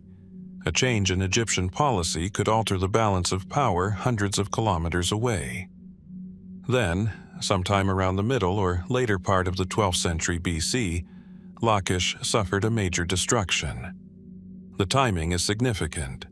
Across the eastern Mediterranean, the established Bronze Age order was coming apart. Palace economies weakened. Long-distance exchange became less reliable. Some cities were destroyed, others abandoned, and new political communities emerged from the ruins. Lachish may have been one casualty of this transformation. The conventional explanation is warfare. An attacking force could have breached the settlement, burned its buildings, and disrupted the local administration. The extent of the destruction makes deliberate violence plausible. But archaeology does not provide the name of the army. That leaves several possibilities. Could the destruction have been caused by an incoming population associated with the wider movements of the early Iron Age? Could it have resulted from conflict between neighboring Canaanite communities? Was Lachish caught in a larger military struggle whose participants left no written account? The biblical tradition introduces another layer of interpretation. Later texts describe campaigns in the southern Levant involving Lachish, but these accounts belong to different historical periods and cannot automatically be used to identify the Bronze Age destroyers. The famous conquest narratives associated with Joshua, for example, have complex chronological and historical relationships with the archaeological record. The danger is obvious. Once a later written story appears to match an ancient destruction layer, it becomes tempting to make the two speak as though they were eyewitnesses to the same event. They were not. The ruins must be allowed to speak first. And what they tell us is already remarkable. The settlement had participated in a world where Egyptian officials, Canaanite rulers, merchants, soldiers, and diplomats interacted across enormous distances. Objects found at sites such as Lachish reflect these connections, while the city's strategic position made it a natural point of competition. A city positioned at such a crossroads could prosper because of its importance. It could also burn because of it. There is another possibility that deserves attention: internal upheaval. A palace-centered society can fracture without an invading army being solely responsible. Political authority may weaken. Economic pressures may intensify. Local populations may revolt against ruling elites or foreign administrators. Once central control begins to fail, violence can spread rapidly through a settlement. If something like this occurred at Lachish, the fire might represent the collapse of a political order rather than a straightforward foreign conquest. Yet there is no decisive evidence for such a scenario, nor is there enough evidence to rule it out. This uncertainty becomes even more intriguing when Lachish is placed beside other destroyed cities of the period. The destruction was not isolated. Around the same broad era, several settlements experienced upheaval, suggesting that local catastrophes may have been connected to wider changes affecting the entire eastern Mediterranean. For generations, historians have searched for a single explanation: invading peoples, warfare, drought, famine, economic collapse, or the movements often associated with the Sea Peoples. Modern archaeology has made the picture more complicated. Climate stress may have contributed to instability in some regions. Political systems may have become increasingly fragile. Trade networks may have contracted. Warfare could have intensified. Migration could have added further pressure. Perhaps Lachish did not fall because of one cause. Perhaps several pressures converged until a city that had survived for centuries could no longer absorb them. Imagine the final hours without turning them into legend. Smoke rising above the settlement. People gathering what they could carry. Officials attempting to protect valuables or records. Others fleeing through roads that had connected Lachish to the wider world for generations. Or perhaps there was no warning. Perhaps the destruction came quickly. The archaeological record cannot tell us which version unfolded. What it preserves is the aftermath: ash, collapsed architecture, broken objects, and the remains of a city caught at a moment when an established order was giving way to something new. And that is perhaps the most revealing mystery of Lachish. We keep asking who destroyed the city, as though the answer must be a single name. But what if the more important question is why Lachish had become vulnerable enough to be destroyed at all? Was an enemy simply the final force applied to a system already under strain? Did a political revolution erupt inside the walls? Or did an external attack arrive at precisely the moment when the old Bronze Age networks could no longer come to the city's aid? The hill preserves the destruction with remarkable clarity. It does not preserve the hand that caused it. For now, Lachish remains suspended between several histories. A city burned at the end of an age, yet still refusing to reveal whether its final enemy came from beyond the horizon, from within its own walls, or from a world that had already begun changing beneath its feet. The hill of Iklaina rises quietly above the western Peloponnese, surrounded by olive groves and the muted colors of the Mycenaean landscape. Nothing about the site suggests at first glance that it once belonged to a sophisticated palace world. Yet, beneath this unassuming ground lie the remains of a Mycenaean center, whose discovery has altered our understanding of how early political power was organized in Greece. Among its most revealing traces is a structure marked by fire. Iklaina flourished during the Late Bronze Age, roughly between the 15th and 13th centuries BC. It appears to have been an important administrative center within the political landscape of Messenia, a region later dominated by the palace at Pylos. Archaeologists have uncovered monumental architecture, drainage systems, workshops, storage areas, painted pottery, and evidence of carefully organized activity. And then at some point, the complex was destroyed. The destruction is intriguing partly because Iklaina does not fit neatly into the familiar image of a Mycenaean palace. Its architecture suggests authority, but its exact political status remains debated. Was it an independent center, a powerful regional settlement, a subordinate administrative node within the kingdom of Pylos? The answer matters because the burned remains may represent something larger than the fate of one building.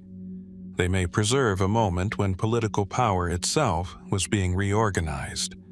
One of the most remarkable discoveries at Iklaina is a clay tablet bearing linear B writing, dating to around 1400 to 1350 BC. The tablet contains administrative information and is among the earliest known examples of linear B writing. It demonstrates that bureaucratic record-keeping existed at Iklaina before the Great Palace at Pylos reached the form in which archaeologists later encountered it. That changes the atmosphere of the ruins. These were not simply people building impressive houses on a hill. Someone was counting, recording, organizing, and managing resources. The site belonged to a world where political authority could be expressed through architecture and administration simultaneously. So what happened when the buildings burned? The first answer is necessarily cautious. Fire is visible in the archaeological record, but fire alone cannot tell us whether destruction was caused by warfare, internal conflict, accident, or deliberate abandonment followed by burning. The condition of individual structures and objects must be examined within their archaeological context. At Iklaina, the evidence suggests significant destruction during the later Mycenaean period, but the precise circumstances remain uncertain. Could a rival power have attacked the settlement? That is plausible. Mycenaean Greece was not politically uniform. Different centers could compete for territory, resources, and influence. A strategically positioned settlement could become valuable precisely because it controlled access to land, agriculture, or routes between communities. But there is another possibility. Perhaps Iklaina was absorbed into the expanding political system centered at Pylos. If so, the destruction of parts of the settlement may have accompanied a profound administrative transformation rather than a conventional military conquest. A powerful neighboring authority might not have needed to erase the entire community. It may instead have reorganized its institutions, redirected resources, and altered the hierarchy of settlements. This possibility is particularly interesting because later Linear B records from Pylos describe a highly organized kingdom with officials, territories, workers, livestock, and agricultural resources.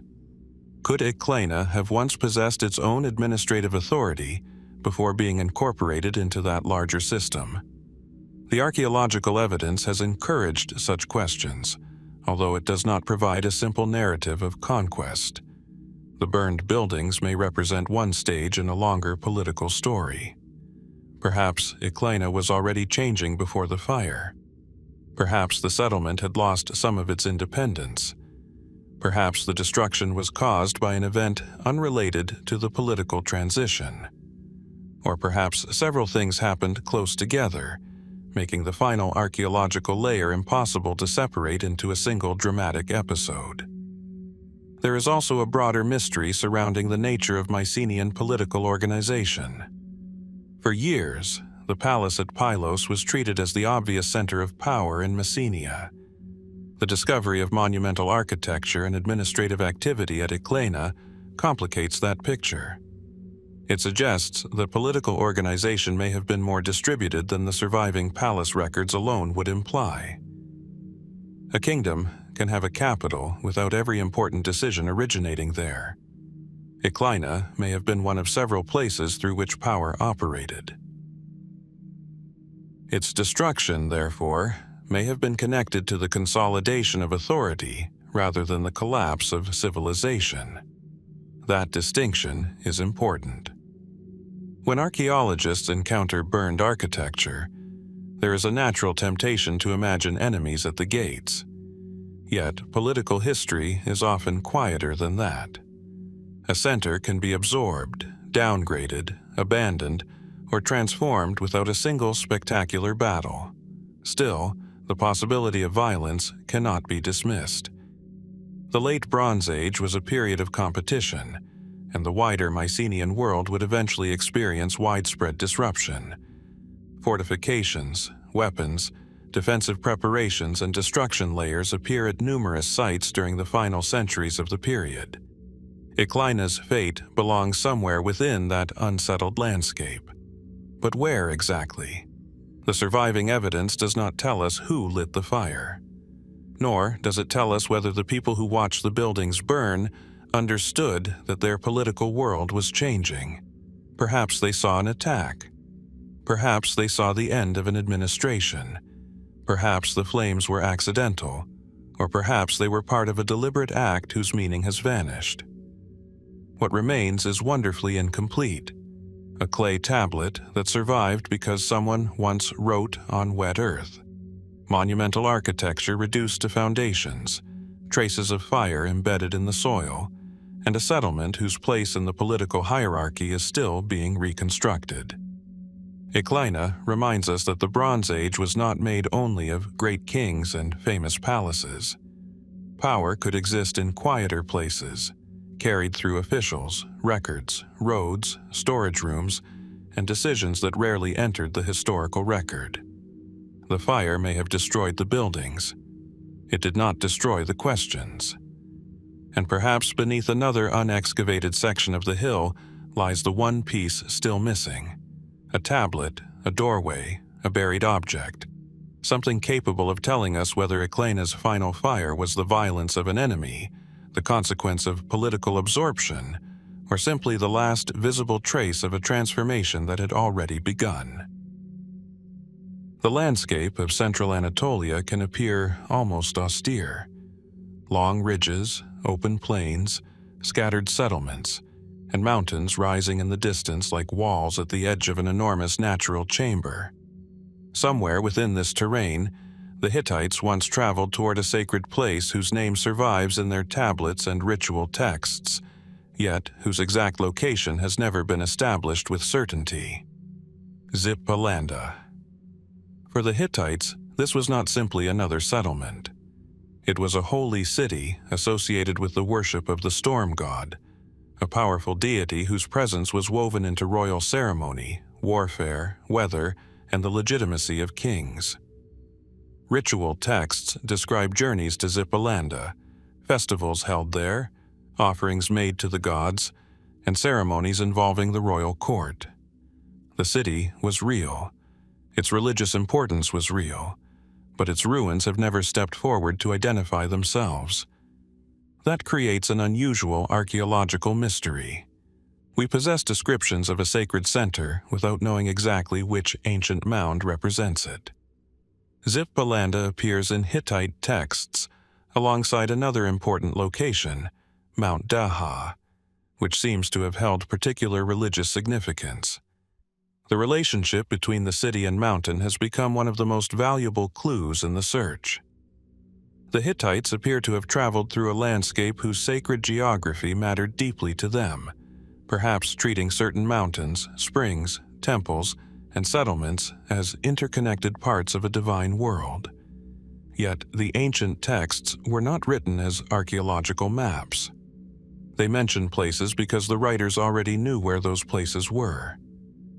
A Hittite priest did not need to explain the coordinates of Zippalanda. A royal official did not need to describe every valley along the route. The documents assume a landscape that has since disappeared from living memory. This is where the mystery begins to resist us. Scholars have proposed several locations in central Anatolia, particularly within the broader region around the Hittite heartland.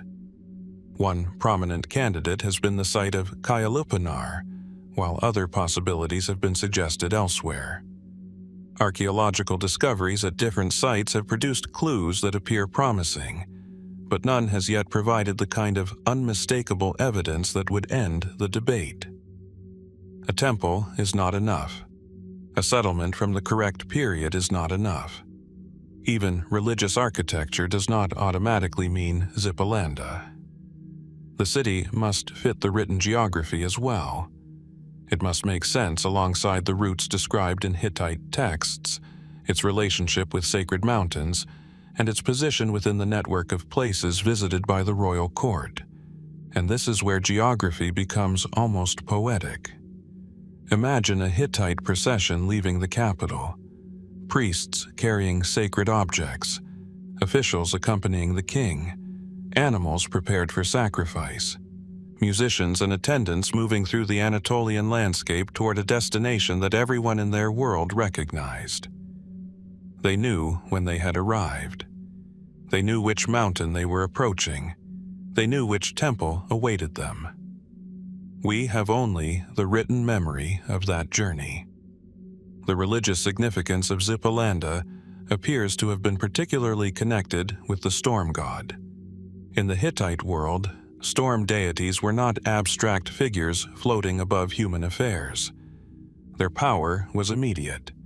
Rain sustained crops, storms shaped the seasons, and the forces of the sky could appear both generous and destructive. A sacred city dedicated to such a deity would therefore have carried enormous symbolic weight. Perhaps the location itself held a natural feature considered sacred, a mountain, spring, or dramatic landscape associated with divine presence. Perhaps the city had become important precisely because an older local sanctuary was incorporated into the Hittite religious system. Some interpretations have even considered whether Zippalanda should be understood less as a single, monumental urban center, and more as a religious complex embedded within a broader landscape. That possibility complicates the search. Archaeologists often look for cities through walls, palaces, streets, and monumental gates, but sacred places do not always conform to that expectation. A religious center can derive its importance from a landscape rather than from its architecture.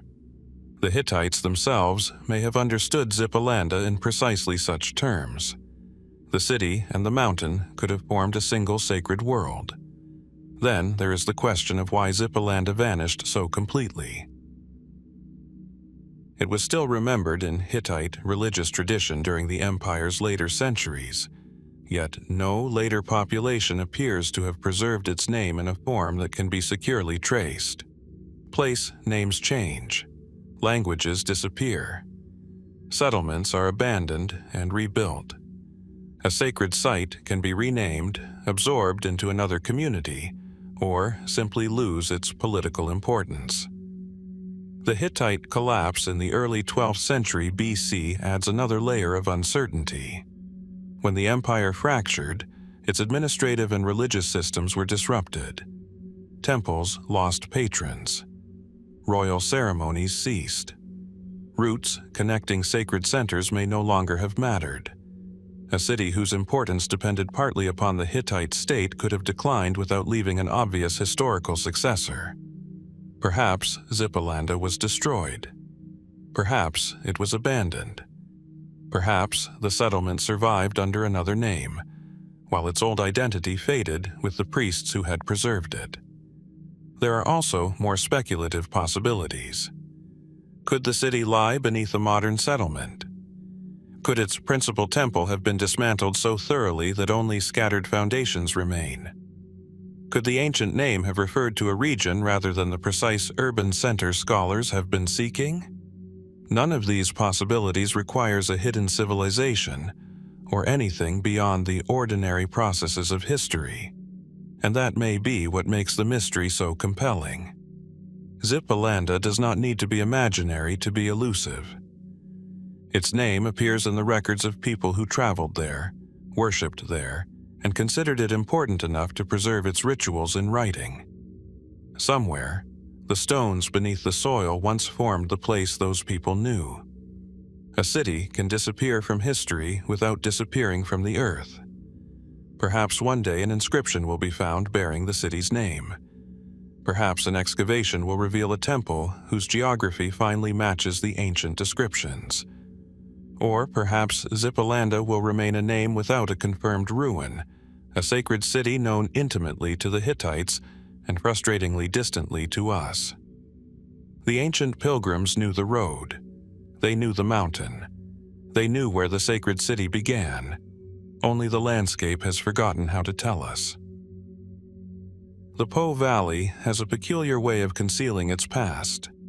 Its flat fields and slow waterways offer few clues that, more than 3,000 years ago, this landscape was part of a remarkably connected world. Near the ancient settlement of Frattesina, however, the soil has yielded something difficult to interpret. Concentrations of bronze objects, fragments of tools and ornaments, and traces of a community deeply involved in craft and exchange. Frattesina was not a royal capital surrounded by monumental walls. It was a settlement of the late Bronze Age, flourishing roughly between the 12th and 10th centuries BC near the ancient course of the Po River in northern Italy. Yet its importance becomes clearer with every discovery. This was a place where materials traveled. Bronze objects arrived, were transformed, repaired, used, discarded, and sometimes deliberately placed into the ground. Glass and faience were worked here. Amber from distant regions reached the settlement. Ivory and other exotic materials also appear in its archaeological record. Such finds suggest that Frattesina belonged to a network extending far beyond the immediate landscape. Then there is the bronze.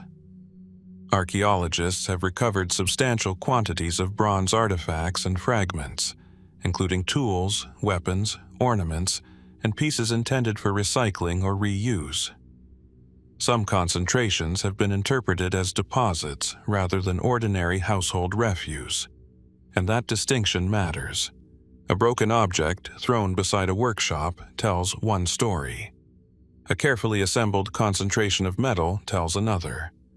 Why would people deliberately place valuable bronze into the ground? The most practical explanation is also the least mysterious. Frattesina was a major craft production center, and bronze was a recyclable material. Metal workers could accumulate damaged tools, broken weapons, fragments, and unwanted objects before melting them down and producing something new.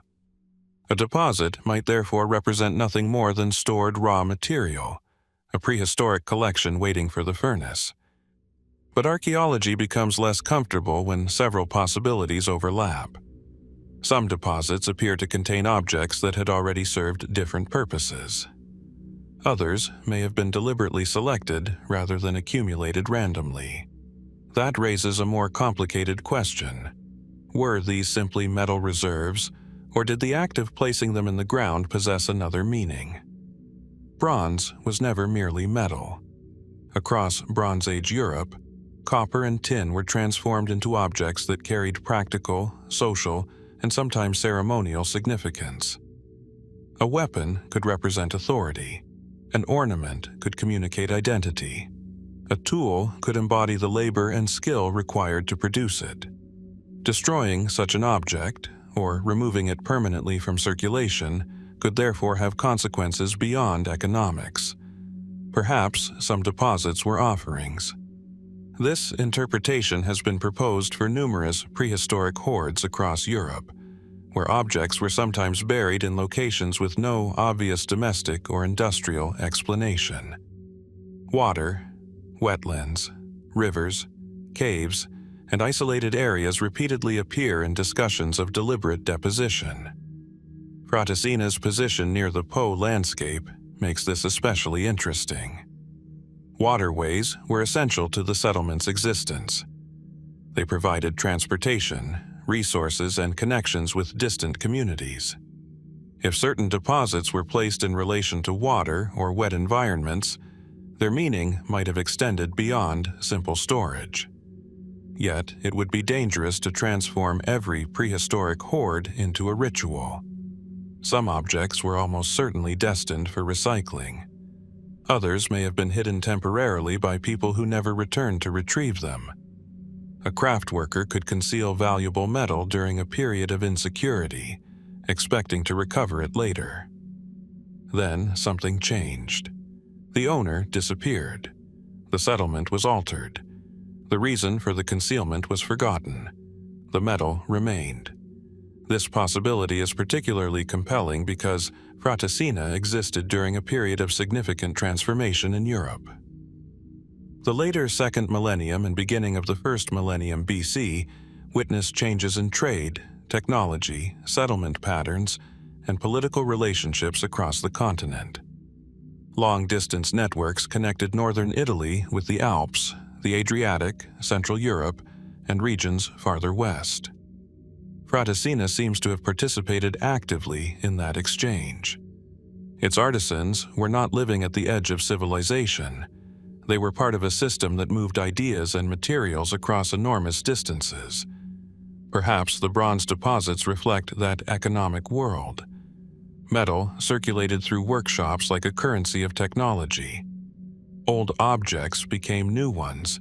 Imported copper entered local production, and finished goods moved onward. But the deposits may also reveal something about uncertainty.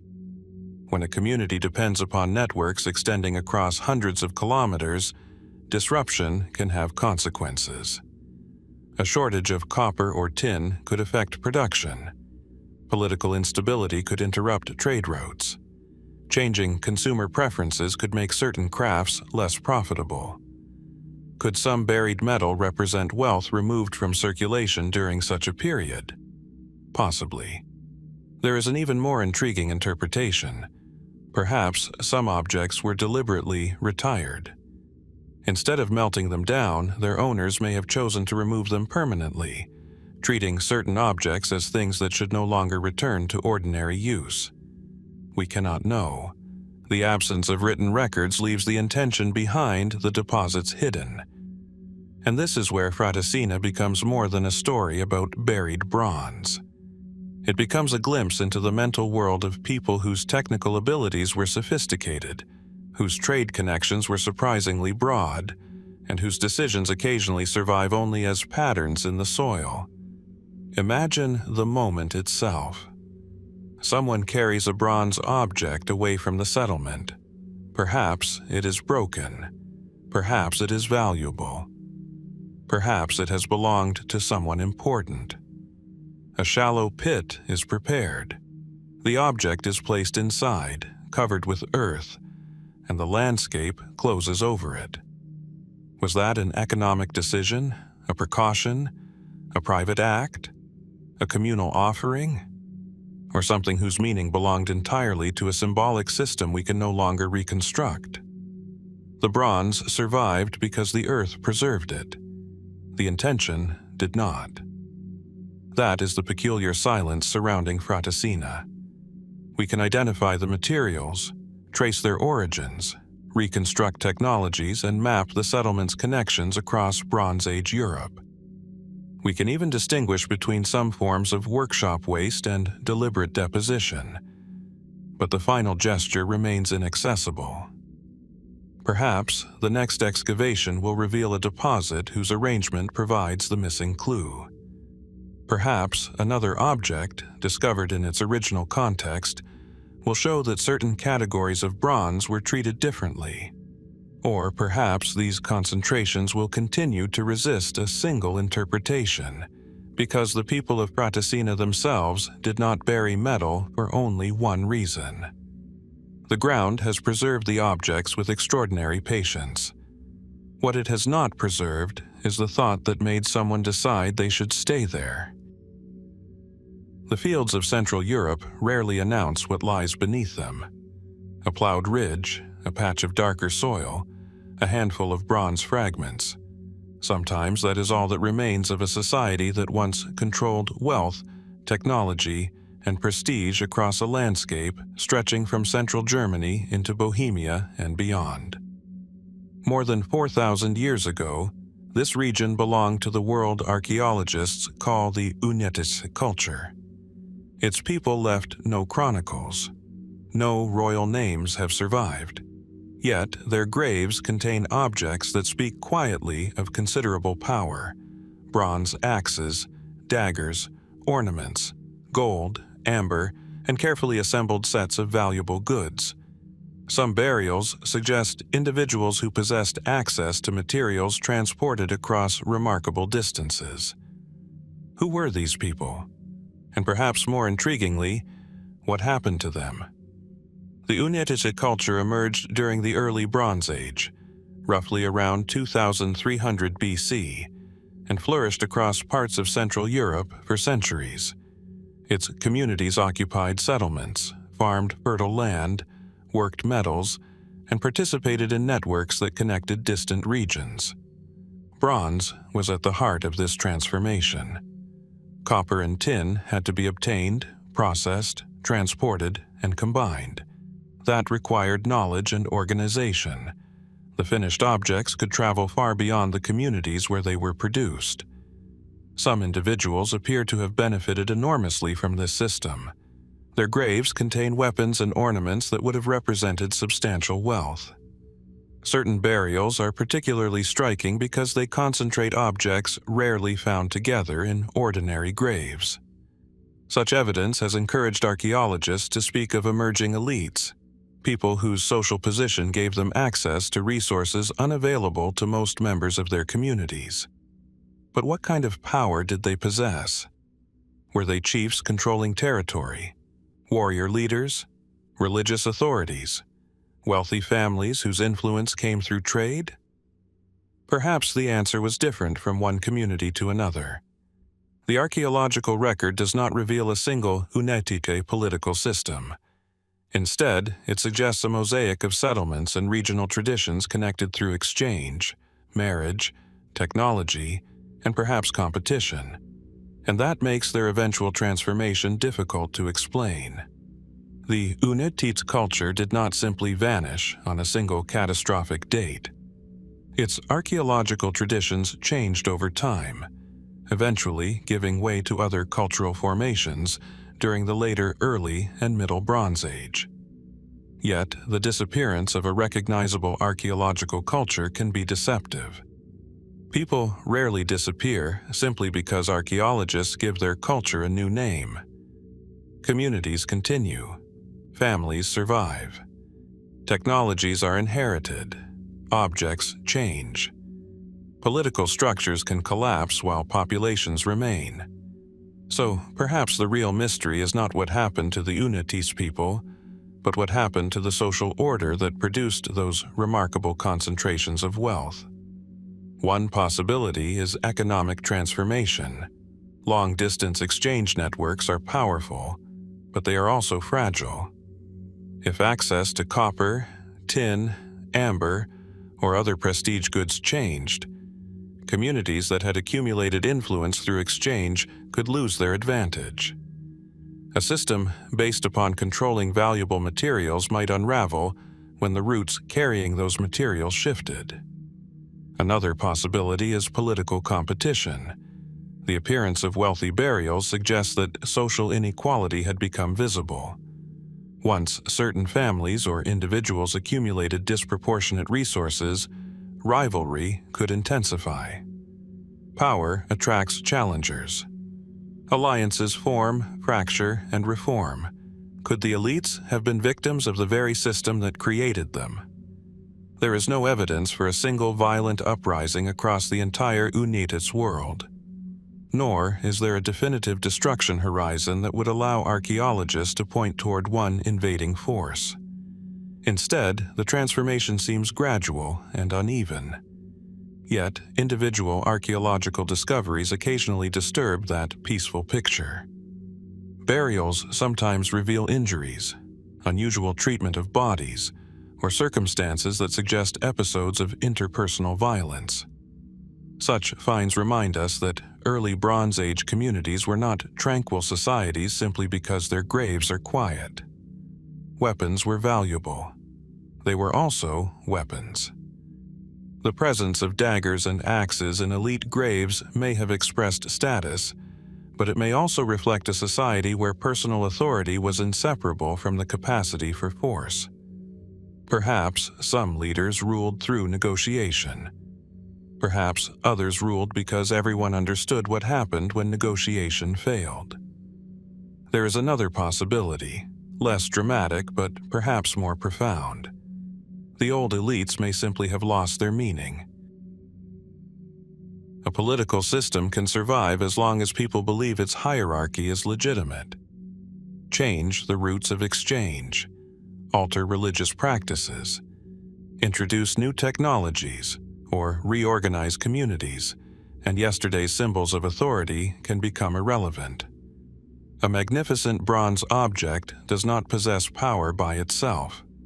Someone has to believe that it matters. The transition away from Únětice traditions may therefore represent not the disappearance of an aristocracy, but its absorption into new social structures. Elite families could have retained influence while abandoning the customs archaeologists now use to identify them. The names changed. The rituals changed. The graves changed. The people may have remained.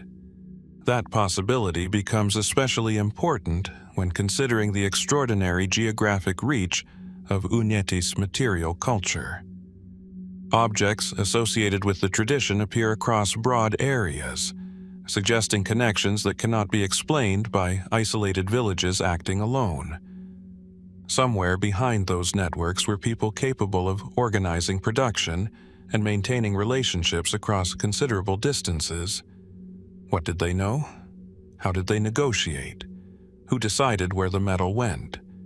And how much of their authority depended upon controlling information as much as controlling objects? The archaeological record gives us fragments of answers, but never the conversations themselves.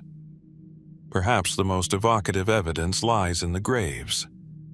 A buried bronze axe tells us that its owner possessed something valuable. A gold ornament tells us that prestige could be displayed through material rarity.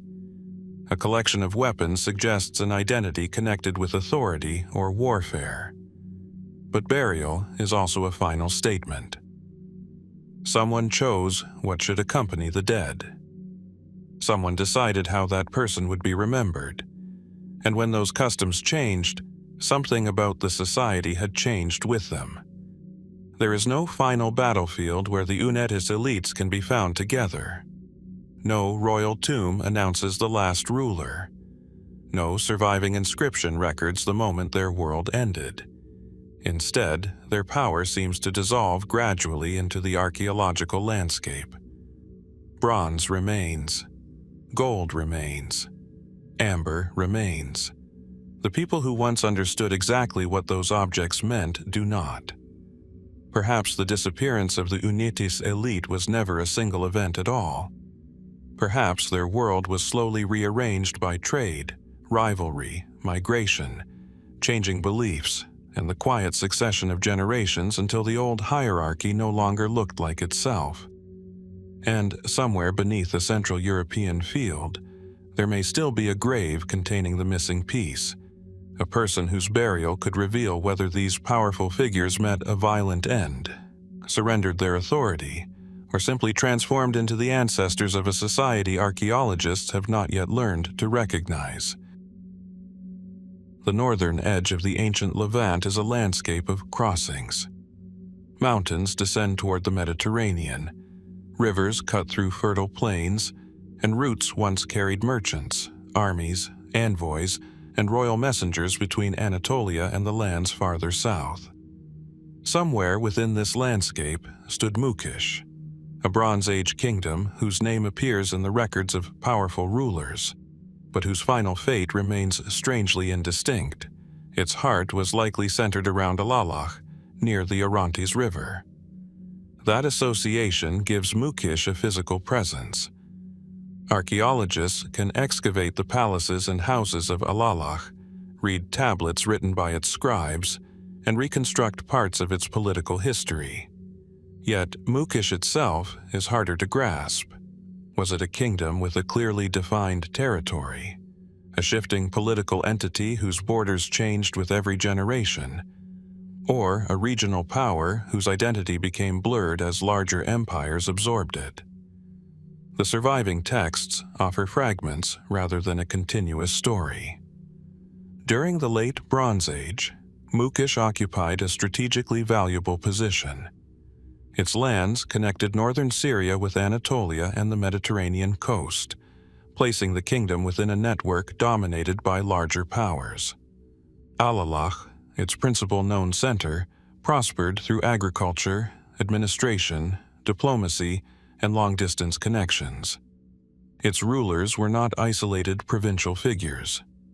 They participated in the political world of the Mitanni sphere and later came under Hittite authority. Treaties and diplomatic records reveal a kingdom accustomed to negotiating its position among stronger neighbors. And that is where the uncertainty begins. Mukish did not exist in a vacuum. Its survival depended partly upon the balance between surrounding powers. When the political landscape shifted, the kingdom had to shift with it. At one stage, Mukish was connected to the powerful kingdom of Mitanni. Later, Hittite expansion brought the region increasingly under Hittite control. The transition was not necessarily a single military conquest. It may have involved treaties, changes in allegiance, dynastic arrangements, and the gradual incorporation of local rulers into a larger imperial structure. For Mukish, political survival may have meant accepting someone else's authority. The tablets from Alalakh offer glimpses of this process. Legal documents, royal correspondence, property records, and administrative texts reveal a society in which power was exercised through both local institutions and relationships with distant rulers. But the documents rarely tell us what happened to the kingdom as a whole. They show individual decisions. They do not preserve the final chapter. The question becomes especially difficult during the upheavals of the late 13th and early 12th centuries BC. Across the eastern Mediterranean, the political structures of the late Bronze Age were weakening. Major kingdoms suffered military defeats, trade networks were disrupted, cities were burned or abandoned, and populations moved through regions already under strain. Mukish lay directly within this turbulent zone. Alalakh itself experienced destruction around the end of the late Bronze Age, traditionally associated with the reign of the Hittite king Tudhaliya IV or the subsequent period, although the chronology and interpretation remain subjects of scholarly discussion. If Alalakh was destroyed, what happened to Mukish? Did the kingdom collapse with its political center? Was it conquered by an external force? Was its territory absorbed into another emerging power? Or had Mukish already ceased to function as an independent kingdom before the final destruction at Alalakh? The distinction is crucial. A city can burn while its political territory survives. A kingdom can disappear politically while its population remains. A royal dynasty can end without the landscape itself becoming empty. Perhaps Mukish underwent precisely such a transformation. The later appearance of new political communities in the region makes it difficult to draw a straight line between Bronze Age Mukish and what followed. The collapse of Hittite authority opened space for new powers, while local traditions persisted in altered forms. Could some of Mukish's population have simply continued under different rulers? It is entirely plausible. But there is another possibility that archaeologists cannot easily dismiss. Warfare may have played a decisive role. The region was strategically important enough to attract competing powers. A kingdom positioned between Anatolia and the Levant could become a battlefield when imperial systems collided. If Mukish attempted to preserve its independence during a period of Hittite expansion or later instability, its political center may have become a target. Yet, no surviving inscription says, simply and unmistakably, this was the army that destroyed Mukish. That absence matters. It prevents the story from settling comfortably around a single invader.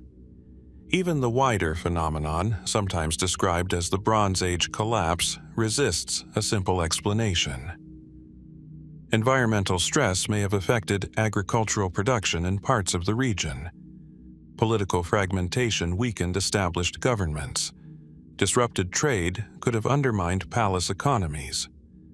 warfare and migration added further pressure. Perhaps Mukish did not fall to one enemy. Perhaps it was gradually squeezed between several changes until the institutions that made it a kingdom ceased to function. There is something almost haunting about the evidence from Alalakh because it preserves the machinery of a society without preserving the moment when that machinery stopped. A tablet records a legal agreement. Another establishes a property claim. Another preserves the concerns of rulers and officials. These are the fingerprints of a functioning state. Then, the political identity of Mukish becomes increasingly difficult to follow. The people did not necessarily vanish. The kingdom did. That difference may be the key. When we speak of a lost kingdom, we tend to imagine an entire population disappearing behind a curtain. Ancient history was rarely so absolute. Kingdoms were political arrangements. They could be conquered, renamed, divided, absorbed, or replaced while ordinary families continued living on the same land. Perhaps the people of Mukish watched their rulers change without considering themselves the inhabitants of a vanished world. Perhaps a farmer still cultivated the same field. A craftsman still worked the same materials. A family still remembered its ancestors. Only the name written on official documents had changed. And yet, somewhere within that gradual transformation, Mukish disappeared from the political vocabulary. Its rulers became names in tablets, its borders became uncertain, its capital became a ruin. Its final history survives only in fragments scattered across the archaeological record. Maybe a future excavation will uncover an inscription that clarifies the kingdom's final years. Perhaps another archive will reveal how Mukish was absorbed into the changing political order. Or perhaps the evidence will continue to suggest something less dramatic, but more human. That the kingdom did not end with one spectacular catastrophe, but faded through a series of political decisions until no one living had reason to use its ancient name anymore. The land remained. The people may have remained. But the kingdom became a memory, and somewhere beneath the fields surrounding the ancient Orontes, that memory may still be waiting for the one document that tells us when and why Mukish finally ceased to exist. The western edge of Bronze Age Anatolia is a landscape of contradictions. Fertile valleys opening toward the Aegean, rugged mountains breaking the horizon, and ancient roads disappearing beneath fields where entire kingdoms once negotiated their place in the world. Somewhere within this shifting geography lay Mira, a kingdom known to the Hittites but still difficult to place with confidence on a modern map. Its name survives. Its rulers survive in diplomatic records. Its political importance is unmistakable. Its exact location remains debated. Mira belonged to the Western Anatolian political landscape during the Late Bronze Age, when the Hittite Empire was attempting to maintain influence over a region filled with competing kingdoms and shifting alliances. Hittite texts refer to Mira in connection with other Western Anatolian powers, especially the kingdom of Arzawa, suggesting that it occupied an important position within a complicated network of states. Yet, the geography is frustratingly incomplete. The Hittites knew where Mira was.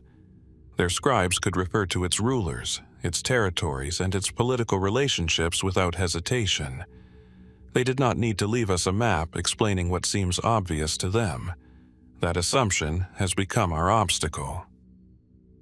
Modern scholars have generally placed Mira somewhere in western Anatolia, with proposed territories extending across areas of present-day western Turkey.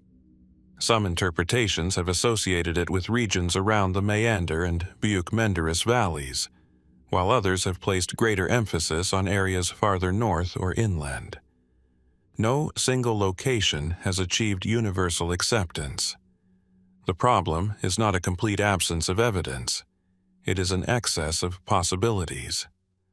Hittite diplomatic texts mention Mira in ways that allow scholars to reconstruct fragments of its political geography.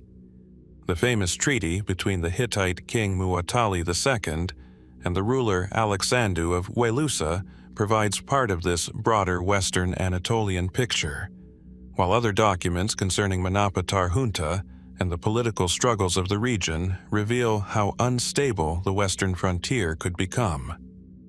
Mira appears within this world of shifting loyalties.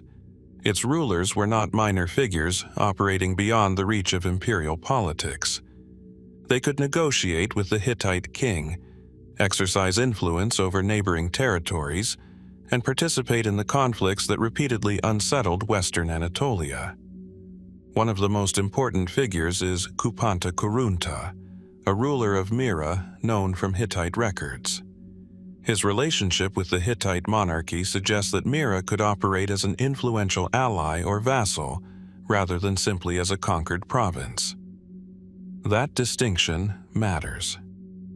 The Hittite Empire did not control every region through direct occupation. Political influence could be maintained through treaties, dynastic relationships, military obligations, and the recognition of local rulers. Mira may therefore have possessed considerable autonomy while remaining inside the Hittite sphere. But where was its center?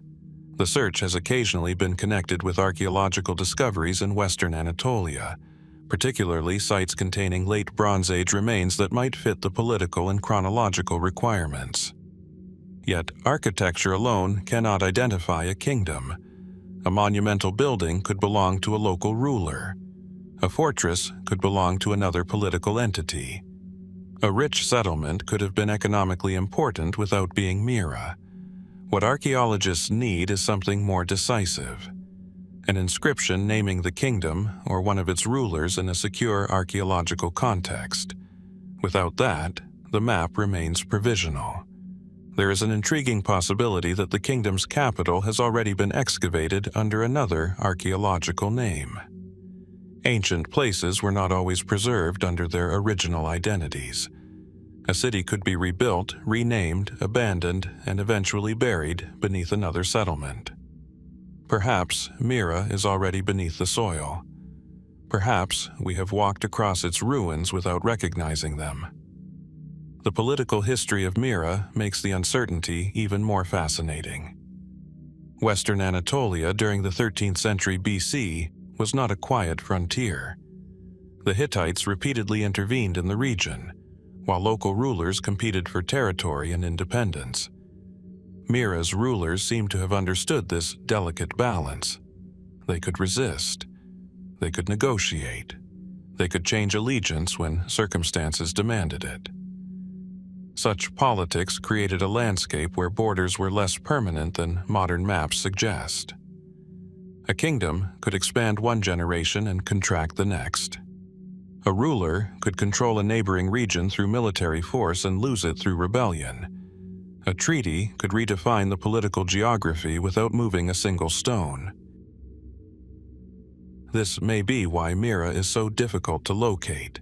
Perhaps scholars are unconsciously searching for a fixed territory that never existed in quite that form. The kingdom described in one document may not have occupied exactly the same area described several decades later. Its power could have followed the influence of its rulers rather than a rigid boundary. Then came the final centuries of the Bronze Age. The Hittite Empire itself eventually collapsed. Its western territories became increasingly difficult to control, and the political landscape of Anatolia fragmented into new centers of power. What happened to Mira? Again, the evidence becomes quiet. Did it survive the collapse as an independent kingdom? Was its ruling dynasty absorbed into another political system? Did its population continue in the same valleys while the name Mira disappeared? Or did warfare and political fragmentation destroy the institutions that had made the kingdom recognizable?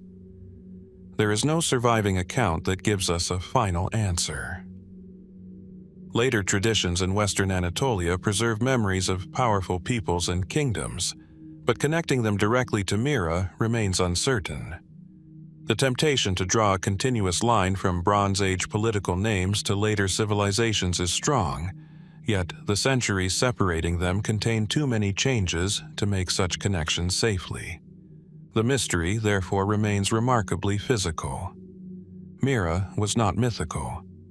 The Hittite scribes wrote about it as a real political entity. Its rulers had names. Its diplomacy affected imperial policy. Its armies and alliances mattered. Yet, when we ask the most basic archaeological question, where was its capital? The answer slips away. Perhaps a buried inscription will one day settle the matter. Perhaps a newly excavated palace will contain the name of a ruler already known from Hittite tablets. Or perhaps Mira will remain a kingdom reconstructed almost entirely through the words of its neighbors, its physical remains still hidden beneath an unnamed mound in western Anatolia. The Hittites could look toward Mira and know exactly what they were seeing. For us, the horizon is still empty, and somewhere beyond those mountains and valleys, beneath layers of earth that have outlived every kingdom that once claimed them, the place that gave Mira its name may still be waiting to be recognized. The Cilician Plain opens beneath the Taurus Mountains like a broad green corridor between worlds. Rivers descend from the highlands, fertile fields stretch toward the Mediterranean, and ancient routes pass through the mountain gates toward the interior of Anatolia. Somewhere within this strategic landscape stood Kizzuwatna, a kingdom whose importance is preserved in Hittite records, yet whose identity seems to dissolve gradually into the political structures that replaced it. For a time, Kizzuwatna was anything but obscure. During the 2nd millennium BC, it occupied a crucial position in southeastern Anatolia. Its territory appears to have encompassed much of Cilicia and adjoining regions, placing it between the Hittite heartland to the north and the kingdoms of northern Syria farther south. Whoever controlled Kizzuwatna possessed access to fertile agricultural land, mountain routes, and connections reaching toward the Mediterranean. Its rulers understood the value of that position, and so did the Hittites.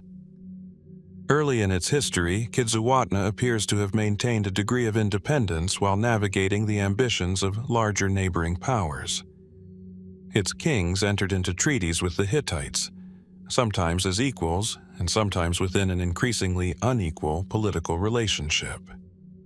One of the best-known rulers was Pylos, whose treaty with the Hittite king Tudaliya I or Tudaliya II reflects a diplomatic world in which alliances could be formalized through carefully negotiated agreements. Yet Kizzuwatna was not merely a political buffer. Its religious traditions were influential. The region became known for distinctive ritual practices, several of which were later incorporated into Hittite religious life. Hittite texts contain ceremonies and prayers associated with Kizzuwatna, suggesting that its cultural influence survived even as its political independence diminished. That detail changes the character of the mystery. Perhaps Kizzuwatna did not simply disappear. Perhaps it was absorbed so successfully that its disappearance became almost invisible. By the middle of the 2nd millennium BC, Hittite power over Kizzuwatna had increased. The kingdom appears to have been incorporated into the Hittite sphere, possibly becoming an integral part of the empire rather than an independent state. But what happened to its royal dynasty? Did the rulers lose their authority immediately? Were they retained as local governors? Did their descendants enter the Hittite administrative system? The texts do not provide a complete answer. This is one of the peculiar problems of ancient political history. A kingdom can vanish from the diplomatic record without its population vanishing at all. A name can disappear because political boundaries change, while the people continue farming the same valleys, worshiping familiar gods, and speaking languages that preserve older traditions. Kizzuwatna may be an example of precisely this process. Its political identity became increasingly difficult to distinguish from the Hittite imperial system, but its cultural presence remained surprisingly strong. The Hittites absorbed local religious practices from many regions, yet the traditions associated with Kizzuwatna appear with particular prominence. Ritual specialists, purification ceremonies, divine names, and ceremonial formulas connected with southeastern Anatolia became part of the wider religious vocabulary of the empire. Was this cultural absorption voluntary? Perhaps partly. Religious traditions could travel through marriage, diplomacy, priestly exchange, and political integration. A conquered population did not necessarily abandon its god simply because its king had submitted to another ruler. In fact, the opposite could happen. The conqueror might adopt the customs of the conquered. That possibility makes the fate of Kizzuwatna less like a disappearance and more like a transformation. Still, political history leaves darker possibilities. The region was strategically exposed. Control over the Cilician passes mattered enormously to the Hittites and to powers farther south. Military campaigns could move through the area, and the kingdom's position made neutrality difficult. If Kizzuwatna resisted Hittite expansion, perhaps warfare played a role in its subjugation. If it accepted Hittite authority willingly, perhaps its rulers calculated that survival required accommodation. The surviving treaties seem to point toward diplomacy as much as force. But treaties preserve the formal language of political relationships. They do not preserve private conversations. A king might sign an agreement because he genuinely supported it, or because the alternative was worse. And once Kizzuwatna became integrated into the Hittite world, its old political identity gradually receded. Then came the final centuries of the Bronze Age. The Hittite Empire entered a period of growing instability. Rival powers pressed against its borders. Internal political tensions weakened the royal system. Trade routes became less predictable. Cities were destroyed or abandoned across parts of the eastern Mediterranean and Anatolia. Kizzuwatna's later fate becomes particularly difficult to isolate because the kingdom was already no longer independent. When the Hittite Empire collapsed around the beginning of the 12th century BC, did Kizzuwatna re-emerge as a separate political entity? There is no clear evidence that it did. Perhaps local communities simply continued under new rulers. Perhaps new states emerged from the ruins, inheriting portions of the older population and territory. Perhaps the name itself survived in altered forms, transformed by new languages and political traditions. The possibility of continuity is especially intriguing because southeastern Anatolia remained inhabited and politically active long after the Hittite imperial system disappeared. The landscape did not become empty. It changed hands. This distinction matters when imagining the end of Kizzuwatna. There may never have been a final day when someone announced that the kingdom had ceased to exist. Its political institutions could have been dismantled gradually, its rulers replaced, its territories absorbed, and its ancient name eventually abandoned. Yet something survived. The rituals survived. Religious knowledge associated with the region entered Hittite texts. The landscape remained productive. People continued to live among the mountains and plains. Only the political identity became difficult to recover. Could this be why Kizzuwatna feels like a lost kingdom when, in reality, it may have been one of the most successful examples of cultural survival through political absorption? Perhaps its rulers disappeared because their kingdom no longer needed separate rulers. Perhaps its traditions survived precisely because the Hittites found them valuable. And perhaps the final transformation came not through fire or conquest, but through generations of adaptation. Today, the ruins and landscapes of Cilicia offer no single monument that announces with certainty, Kizzuwatna was here. The kingdom survives instead through scattered references, treaties, rituals, divine names, and fragments of a political world reconstructed from the records of others. That makes its disappearance unusually quiet. There is no final royal inscription. no universally accepted tomb of its last king, no document describing the precise moment its independence ended. Only a gradual fading of the name, while many of the traditions associated with it continued to breathe through another civilization. Perhaps Kizzuwatna was never truly lost. Perhaps it simply became something else.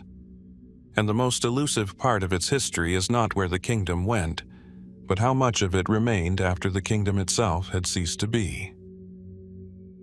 The chalk ridges of southern Britain hold an unusual kind of silence. Across these open landscapes, great earthworks rise and fall with the contours of the hills, while beneath the soil lie barrows, timber structures, scattered settlements, and objects that once crossed enormous distances. Long before written history reached Britain, certain communities here possessed wealth, influence, and connections extending far beyond their immediate surroundings. Archaeologists call part of this world the Wessex culture. The name can sound more definite than the evidence really is. It does not describe a kingdom whose rulers left inscriptions behind. Rather, it refers to an archaeological tradition identified largely through distinctive burial practices, prestigious objects, and monuments concentrated especially in southern England during the early Bronze Age. Yet, those graves reveal something remarkable. Some individuals were buried with gold ornaments, amber, finely worked weapons, beads, and objects whose raw materials came from distant regions. Their possessions suggest that certain people occupied positions far above ordinary households. But what sustained that privilege? And why did the network that made such wealth possible eventually lose its visibility? The answer begins not with a palace, but with connections. Bronze Age Britain was not isolated. Materials moved across the sea and through complex exchange networks. Copper and tin were essential for bronze production, while amber, gold, jet, and other prestige materials circulated among communities separated by considerable distances. The people associated with Wessex culture appear to have occupied an advantageous position within these systems. Their wealth may have come partly from controlling access to resources, organizing exchange, or maintaining relationships with communities beyond southern Britain. Prestige could itself become a form of power. A person who possessed rare objects could display not merely wealth, but connections to distant traders, skilled craftsmen, influential families, or perhaps religious authorities. The graves therefore become more than burials. They are statements. A gold ornament placed beside the dead may have represented status. A finely crafted weapon might have identified a warrior or leader. Imported materials could demonstrate that the deceased belonged to a world much larger than the surrounding landscape. But then the pattern changes. The elaborate concentration of wealth associated with some Wessex burials becomes less prominent. The archaeological visibility of these elite networks declines, while Britain continues to be inhabited, farmed, traded across, and transformed. This is not the image of an entire population suddenly disappearing. It is something subtler. An elite system seems to have changed. One possibility is economic disruption. Long-distance exchange networks are dependent upon stability.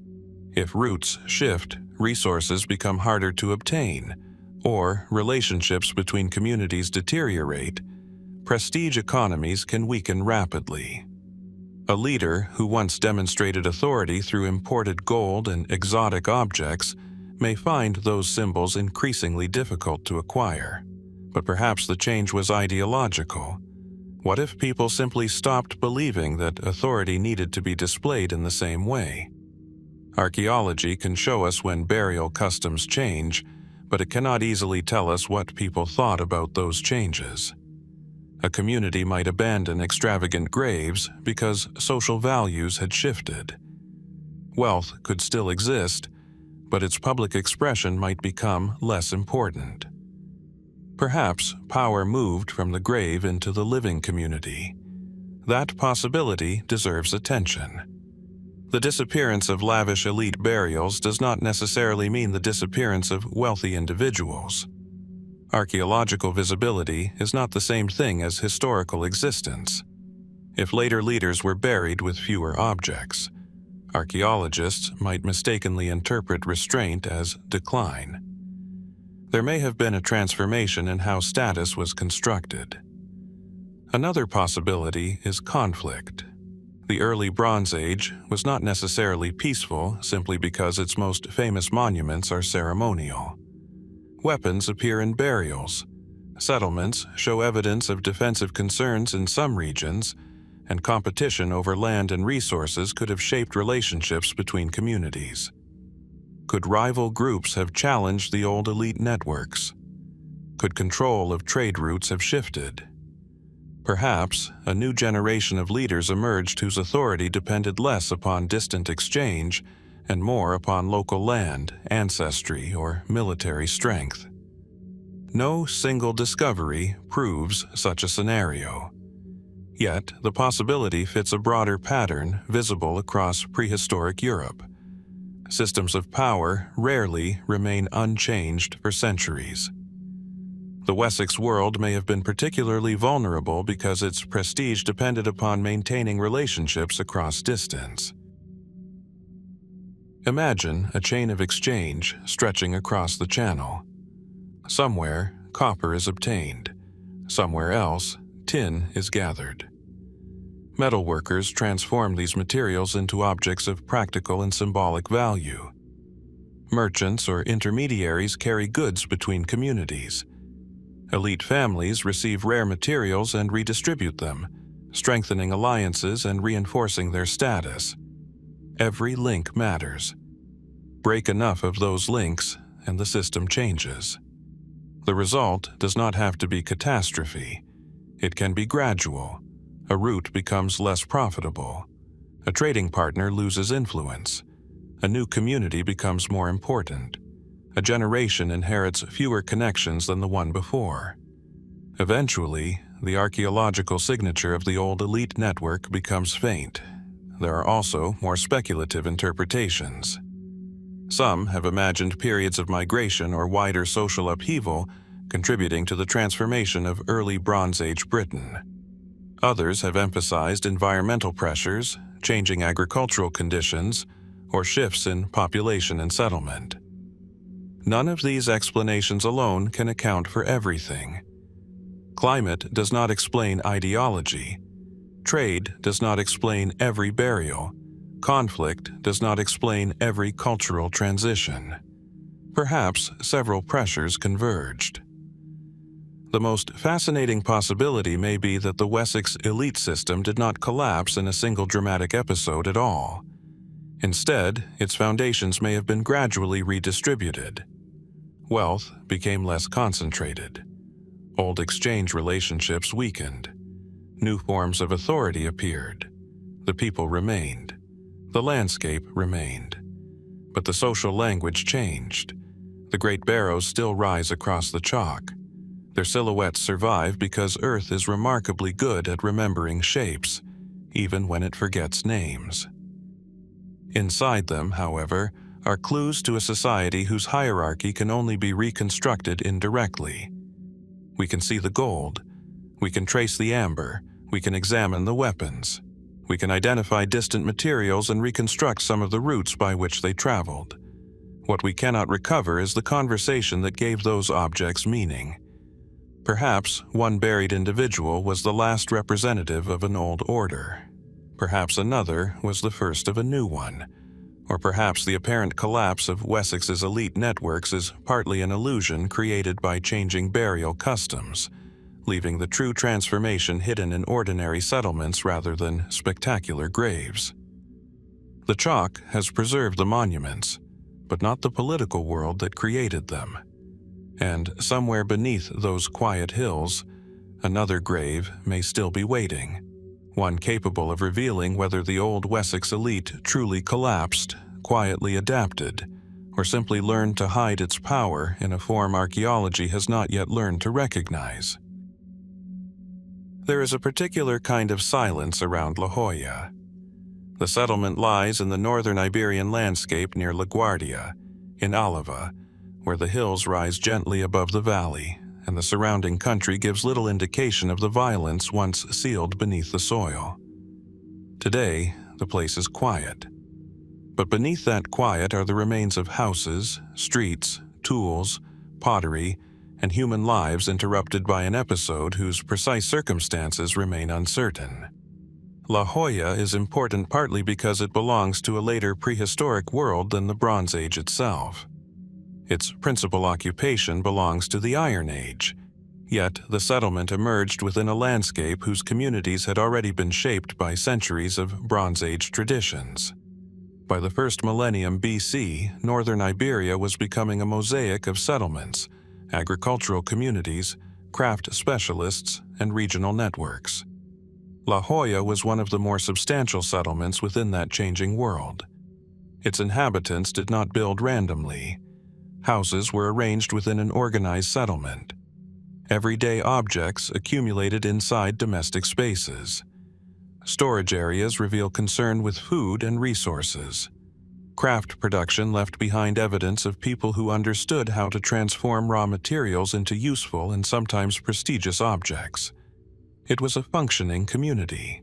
Then the archaeological record becomes darker. Burned structures appear. Objects were left amid destruction. Human remains are associated with the settlement's violent episode. And eventually, La Hoya ceased to exist as the community it had been. There is no surviving account of the event. No inscription names an enemy.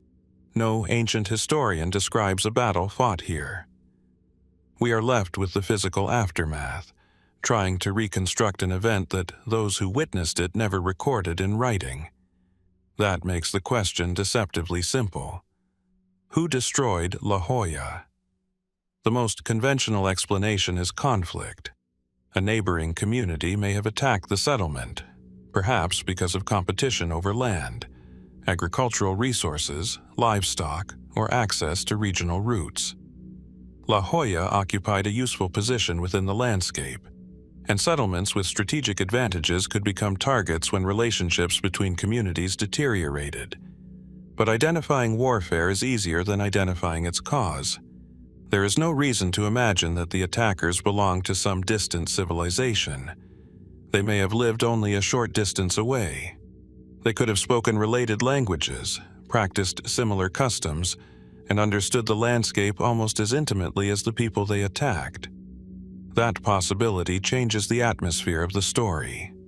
The enemy may not have been an unknown force arriving from beyond the horizon.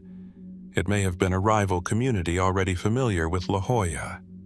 Perhaps the hostility began with something much smaller: disputed land, grazing rights, access to water, the movement of livestock, or the control of a valuable route. Such disagreements rarely announce themselves archaeologically. By the time the evidence reaches us, the original grievance has vanished, leaving only the consequence. Fire. There is something especially revealing about a burned settlement. A weapon can kill an individual. Fire can erase a place. When flames move through houses, they consume possessions, storage, roofs, wooden structures, and the physical spaces in which social life takes place.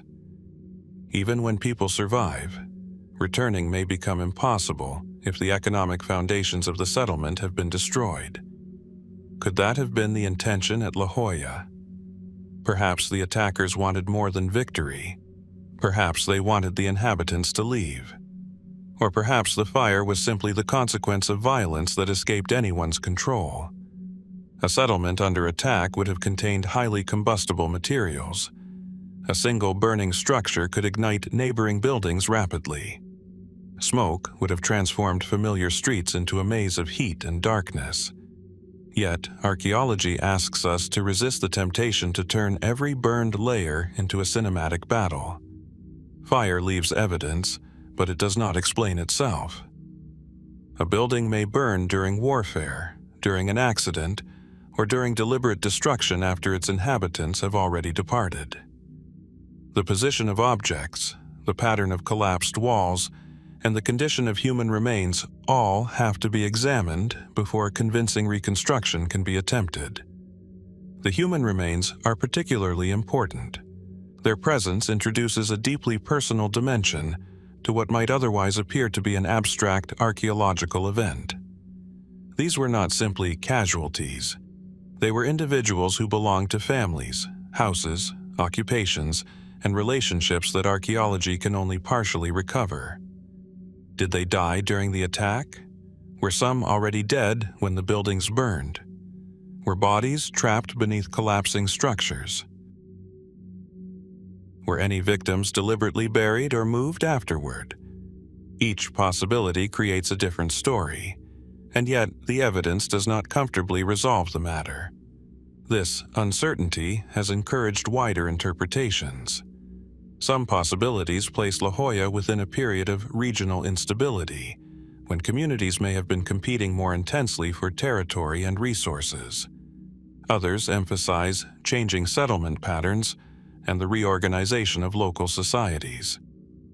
A more dramatic explanation would involve a larger wave of migration or conflict spreading through northern Iberia. But such interpretations must be treated cautiously. There is a natural tendency to search for a single great event whenever an archaeological settlement is violently destroyed. An invasion feels satisfying because it gives the destruction a clear beginning and an identifiable enemy. Prehistory is rarely so obliging. Social systems can fracture gradually. A population can become divided. A local rivalry can intensify. A drought or poor harvest can increase pressure on resources. A change in trade can weaken one community while strengthening another. Then, eventually, violence becomes possible. La Hoya may have been caught at the end of such a process. Perhaps the fire was not the beginning of the crisis. Perhaps it was the final expression of tensions that had been accumulating for years. There is even room to consider internal conflict. A settlement's inhabitants were not necessarily a single political unit. Families could compete for influence. Different groups could possess different economic interests. Authority may have been distributed unevenly. Could violence have erupted within the community itself? There is no decisive evidence establishing such a scenario, and it should not be treated as fact. Yet, the possibility illustrates how little the archaeological record can reveal about human relationships. A settlement can look unified from above while being divided internally. The houses stand together. The streets connect them. But the people who occupy them may not agree about who should control the land, the resources, or the future.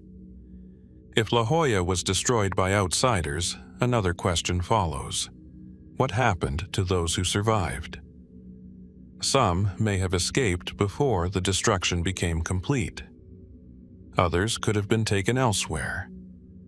Families might have scattered into neighboring settlements. A few may have attempted to return after the fire, only to discover that rebuilding was impossible.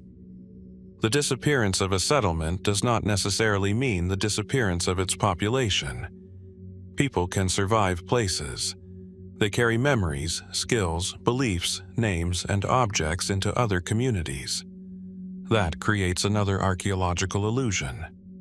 We often speak of abandoned settlements as though their inhabitants simply vanished. They probably did not. Perhaps the people of La Hoya continued living somewhere nearby, their descendants eventually becoming indistinguishable from neighboring populations. If so, what appears to us as the end of a community may have been a relocation, a transformation, or the absorption of one group into another. The ruins preserve the place. They do not preserve the movement of the people. And perhaps that is why the destruction of La Hoya remains so difficult to explain. The physical evidence is unusually eloquent about what happened to buildings, yet remarkably silent about intention. We can see the aftermath. We cannot see the decision that caused it. Somewhere between the final ordinary day and the first flames lies the missing moment. Maybe someone arrived with weapons. Maybe a dispute became an attack. Maybe several communities became entangled in a struggle whose origins had little to do with La Hoya itself. Maybe the settlement was deliberately destroyed as a warning to others. Or perhaps the catastrophe was smaller, more local, and more human than any grand theory suggests. There is no need to manufacture an extraordinary explanation when the evidence itself is extraordinary enough. A real community existed here. People invested years of labor into their houses. They stored food, they made tools, they raised children. They planned for futures they assumed would arrive. Then something shattered that expectation.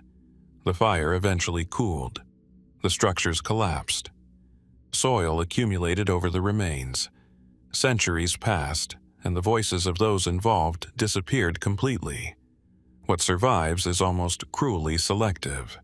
A fragment of pottery, a wall, a tool, a burned surface, a human bone. Enough to tell us that something happened, not enough to tell us why. And perhaps the most haunting possibility is that the decisive evidence has not vanished at all. It may simply be waiting somewhere beneath the settlement, overlooked within an ordinary object or an unremarkable layer of earth, a clue capable of revealing whether La Hoya was the victim of organized attack, internal violence, or a chain of events that no surviving theory has yet fully captured. Until such evidence appears, the final chapter of La Hoya remains unwritten. The ruins do not ask us to believe one explanation. They offer something more difficult, the patience to accept that the truth may have been both simpler and more complicated than the evidence allows us to imagine.